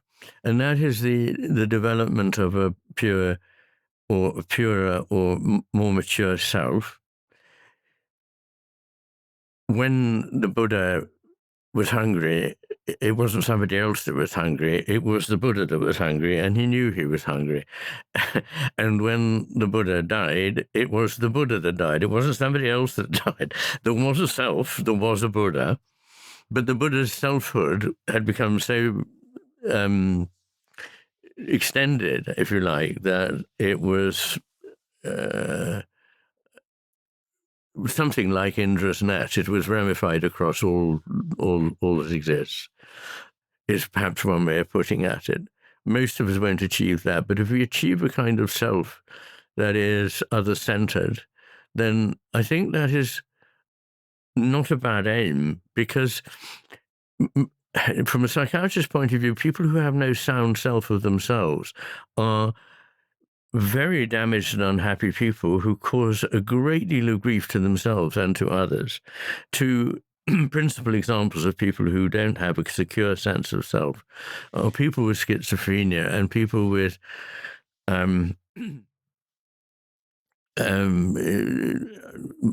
multiple personality disorder, borderline personality disorder, and who tend to act impulsively, extremely damagingly, because they don't really have a secure sense of who they are. So a lot of psychiatric work for such people is enabling them to get a securer sense of who they are. And in the case of schizophrenia, obviously there's much else that has to be dealt with in the cognitive and emotional realm. But so that's my thought on the self. But what were you saying before that? What was it, the other part of your question? The sense of self what the self is, the extent of self. I'm also happy to share just I'm taken back to the beginning of this conversation when you said that we start in ignorance, we come to knowing, and then make our way to unknowing again. And when it comes to the sense of self, the necessary individuation process that one must go through to have a secure sense of self. Otherwise, the many different derails and schizos from that point are made possible.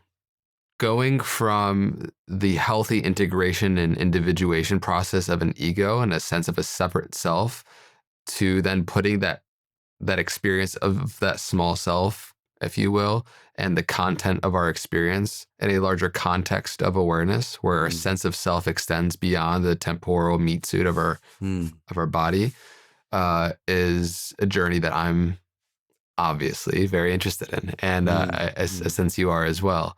And so, yeah, I'm just curious about your thought process on the extension of the self. Yeah, well,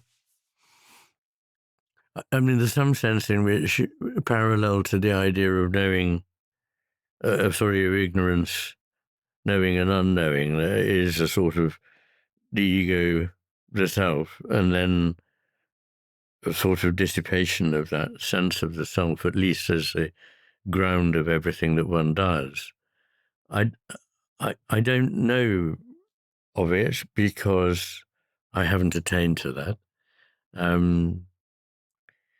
But one reads the accounts of people who perhaps do experience that. It's very difficult to say because, you see, the thing is, we come now to the nature of love. And to love somebody, there have to be two selves. Those selves, heaven forbid, should be isolated egos. But they also need to be reaching out to one another. And to reach out to another is to have a base from which to do so, to build a bridge. A bridge cannot have only one stanchion. It needs to have two. And a relationship, a good relationship, and love seems to me the archetype of relationship. And in most spiritual traditions that I know of, the ground of being, however conceived, is a fount of love. Two-ness as well as oneness comes into it. And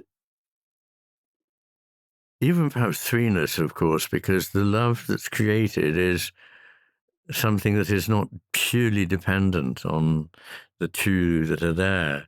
So you get a movement that Hegel would have been familiar with, that a thing and its opposite form a relationship in which neither annuls the opposite element in the other. They hold the two in tension, and out of that tension comes forth something new. Here again, I would think of Heraclitus's image of the bow that has to be pulled in two directions, not just one. It has to be pulled apart, which sounds like a waste of effort. But actually that is what allows the bow to have the power to send forth an arrow. It's that which allows the strings of the lyre the power to produce a note. Without that tension between the two, there wouldn't be the third thing, the music. Now, in a way, two people can be thought of as the two opposites that are tied together, and they're pulling apart, but they're also holding together in order that the music can come. Perhaps also the arrow can come. And arrows can be the arrows of Cupid, and they can be the arrows of other things too. But such is the nature of human relation. And so I would see it like that. And I've really been interested very much in thinking about the Trinity, which is odd because when I started off being interested in religion, I thought, well, there's a lot of wonderful ideas in Christianity. Some of the things you're asked to believe are, frankly, highly improbable, if not impossible. And I'm hoping to get by not having to sign up to them. As I've gone on in my very simple way pursuing these things, I think I can understand the meaning of some things that seem to me improbable or paradoxical or whatever. And one of them is the Trinity. There was some light shone on it for me by a monk a Franciscan monk, who I met while I was at school. I was not in a religious, well, not in a religious foundation at school. And he said, well, think of it like this. It's like a book. What is the book? Is the book whatever it was in the mind of the one who wrote the book? Or is it the result of that, which is this object here on the table in front of me that I can open and read? Or is it what happens when I read it and it goes into me and becomes part of me? I thought that was quite good as a way of dealing with the idea of something which exists in different realms of matter and consciousness, but in a way, all three of them partake of one another. And in looking further at the Trinity, I discovered that the Trinity is and probably you know this very well, an ancient idea. It is pre-Christian. And the Christian faith took it up in this special way of thinking about the relationship between different parts of something that is never divided into parts. It is one whole, and yet it is also tripartite. And that, when you get to this level, you are dealing with that kind of paradox, but that paradox doesn't destroy anything for me. I think both parts of it need to be there. I love a story. Perhaps we need to end fairly soon, but I love a story which I must tell you, of a Russian bishop who went. He had a number of monasteries and hermitages and so on in his, I don't know, diocese or whatever, under his oversight. And he heard that there was a small group of 3 very holy men who lived on a rock somewhere, and that they hadn't been visited for 30 years or something. So I thought, well, I must go and visit them and see whether they're all right and see what it is they're doing and thinking and so on. So he arrived there, and they were duly impressed to be met by the bishop, and the bishop said to them, "So what do you do?" And they said, "Well, we work and we pray." "What do you pray?" And they said, "Troje nas, troje vas, pomilui nas," which means, there are 3 of you, there are 3 of us, have mercy on us.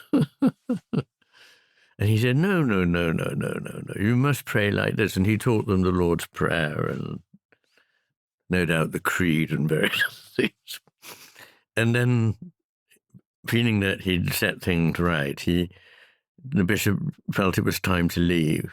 And so he said his farewells and pushed off the boat and was sailing away. And then in the boat, the crew were amazed to see the monks running towards them across the water. And they ran towards the boat. And they were calling out, and they were calling out, and the bishop said, "What happened?" And they said, "We forgot the prayers."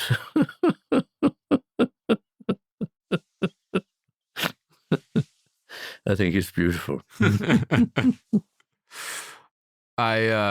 Both that story and what you were mentioning beforehand about this within the realm of duality and the Trinity,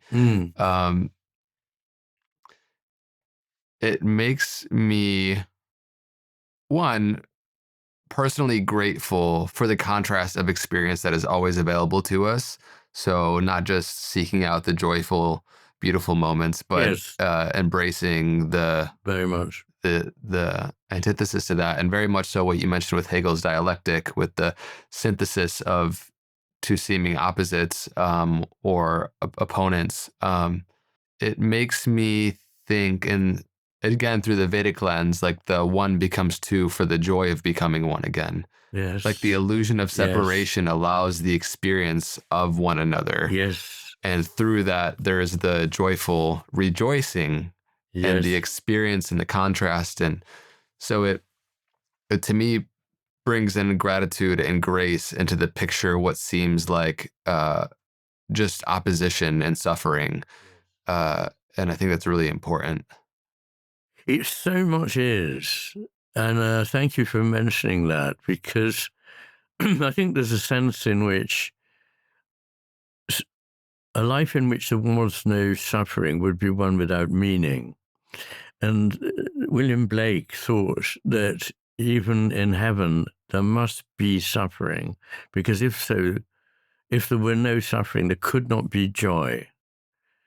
The two, as it were, need one another like the two poles of a magnet.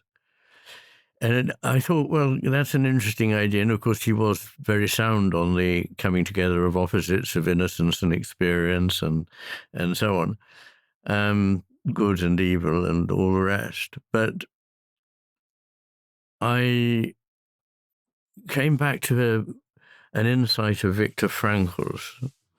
And for those of your listeners who may not know, Viktor Frankl was a very important psychotherapist who himself was a psychotherapist and philosopher who was, as well as his family, interned by the Nazis, and his family were killed. He himself survived. And goodness knows what he experienced and suffered is beyond imagination.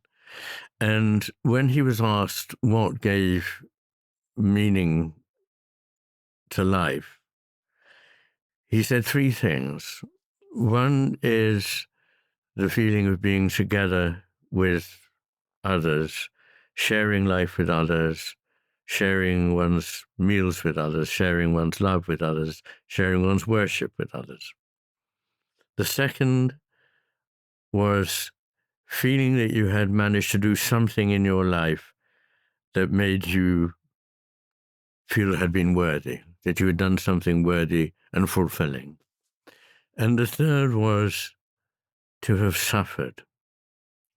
I thought that was extraordinary, coming from him especially. And he said that without suffering, there is really no meaning, no understanding. I think one of the things that's happened in my lifetime is that we have lived in a very, very peaceful period. I was born in the 1950s, and, touching wood, I have so far anyway lived in a world in which my life has not been narrowly touched by war. Uh, I, I do not know what is coming. It may be something terrible. But we've had a very peaceful time. And on the whole, we've become somewhat lazy. So we thought, oh, bad things don't happen very much. We don't need to guard ourselves against them, and we can just enjoy ourselves. And to begin with, this was rather nice, but has ended in a sense of a kind of pointless hedonism. Well, I can get pleasure from doing that, but sort of what's the point in that? The so-called hedonic treadmill, that you need to do something more enjoyable, but otherwise you don't get even the enjoyment. And it's such a demeaning idea that we're here just to have fun. And Wittgenstein himself said, I've no idea why we're here, but I'm pretty certain it's not to just have had fun. And so, yeah, I think that is, suffering can just make people very better. It's true, and I've seen that. But most people that I like and I value have really suffered. They've been through some pretty devastating things that may have brought them near to death. And I think that is right, and I'm sure it helped him be a better psychiatrist. In my own smaller way, I have experienced such things that pretty much killed me, and I hope they've made me a better psychiatrist and better able actually to enjoy life and feel the meaning of it, having not been completely destroyed by it, which is the other thing. But that's right, you see, you can't have the one in a way without the other. You can't have just the North Pole without the South Pole. And seeing that, living with it, acknowledging it, brings you to a position where you can say in the title of one of Viktor Frankl's books, which I very much recommend, by the way, saying yes to life in spite of everything. And I like that, both for saying yes to life, but also in spite of everything. Not because it's so marvelous, but because actually a lot of it is not marvelous. Yeah. Yeah. No, it's great. And it just makes me feel so much gratitude and resonant for your work, which is of course much larger than the exploring of the two hemispheres, but larger like cosmologically on the human developmental journey, this experience of life, the union of two opposing forces at large. Yes. Both on the emotional scale, on the psychological scale, on all scales. Yes. And that's what I see so much of your work is doing, is bringing into unicity seemingly separate areas. Thank you for that, and I'm glad you feel that. I think I recognise that also as part of the aim of what I've done with my life, actually, is to draw things together that are not often brought together in order to illuminate one another. If you had a last message, which I know is a big ask, for humanity, what would that message be? Ooh. Well, apart from saying yes to life in spite of everything, I think I was trumped there already by Frankl.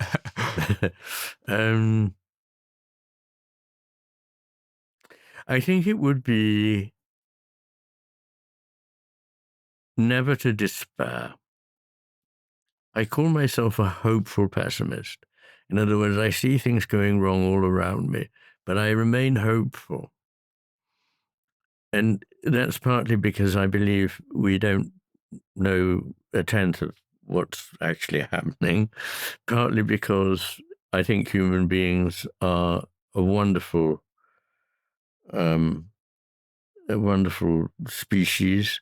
We've focused all the time on the things we've done wrong, and there have been many of them, but we should be more grateful for and aware of, not in a vain way, but in a humble way, for what we can achieve at our best, which is extraordinary and is attested to by so many historical examples. And that gives one hope. So don't despair, and don't say it's all so much bigger than anything I can do. I often hear, everything seems to be going wrong, but what can I do? The world is such a huge place, and I'm so small. And this world is so tiny in respect of the cosmos. What does it even matter? And I think that is the left hemisphere speaking. Because what the left hemisphere is saying is things are important because of their size, measurement. What we want is more quantity, not quality. And so stop thinking in terms of quantity. Quality can be important in a very small quantity. How big, for example, are the things that are completely immeasurable? How big is my love for the person in my life I love more than anything? I may say, my love is bigger than the heavens, it's deeper than the seas, or whatever. But the left hand says, okay, how deep is that? And so, no, that's not what I mean. It's like, oh, what does this person mean to you? No, I can't explain what you mean. This is the left hemisphere doing its kind of, let's get it all charted and measured, and then I'll say whether it's worth doing. No, there are things you can do on a big level. You can join Greenpeace, and you can join organizations that hope to help people in indigenous tribes carry on their way of life and so forth. And that's fine and good. They may or may not be successful. At an intermediary level, you can start modeling things like small groups of people who do aim to live together, preferably without being embroiled in technology, living their lives close to the ground, making and eating their food together. No doubt, one hopes having some kind of spiritual life that they can share together, and modeling something that may help us if things collapse, and I do think they may well collapse, and if they do, the most helpful thing will be to have small centers of people, rather like the monasteries in the Middle Ages, that kept going despite everything. But the third and last is, there is an area which sounds so small that it can't be worth anything, but it is worth everything, which is in you. What is in you is so big that the left hemisphere can't even measure it. And it's the only bit that you're asked to take responsibility for. You're not asked to solve all the problems of the world. Nobody is. That's completely ridiculous. So let that one go. Instead, make sure you've at least dealt with your own self. And that can start tonight.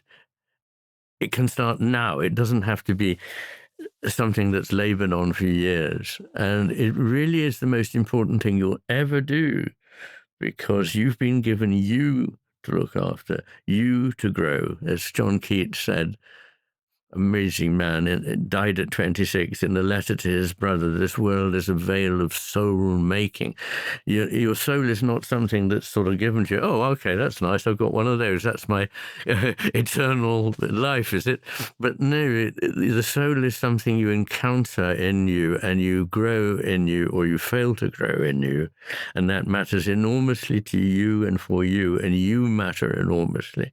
But it is also part of the saving of the world. Thank you so much. I will take home so much of what you said, which isn't hard because we're in my home, and it happened here first live. I'm honored to share a space and conversation with you today. So much of what we talked about is what makes me come most alive in life, and I just appreciate the awareness of complexity, attention to nuance, and the depth of understanding you bring to all these different, seemingly disparate topics that come together to inform and unite a greater understanding of the whole. And so I just really appreciate you. Thank you for your time. You're a very kind man, Andre, and thank you very much for giving me this opportunity to talk. I really enjoyed it. Thank you so much. We'll leave links down in the description where people can find you, your work, your writings. Is there any other last words you have where people can find you or anything? And the best place to go is probably channelmcgilchrist.com, which is fairly straightforward as long as you spell McGilchrist right. But even if you don't, Google will probably find me. You'll find it. You'll find him. Yeah. Amazing. Thank you so much. Thank you very much. Okay.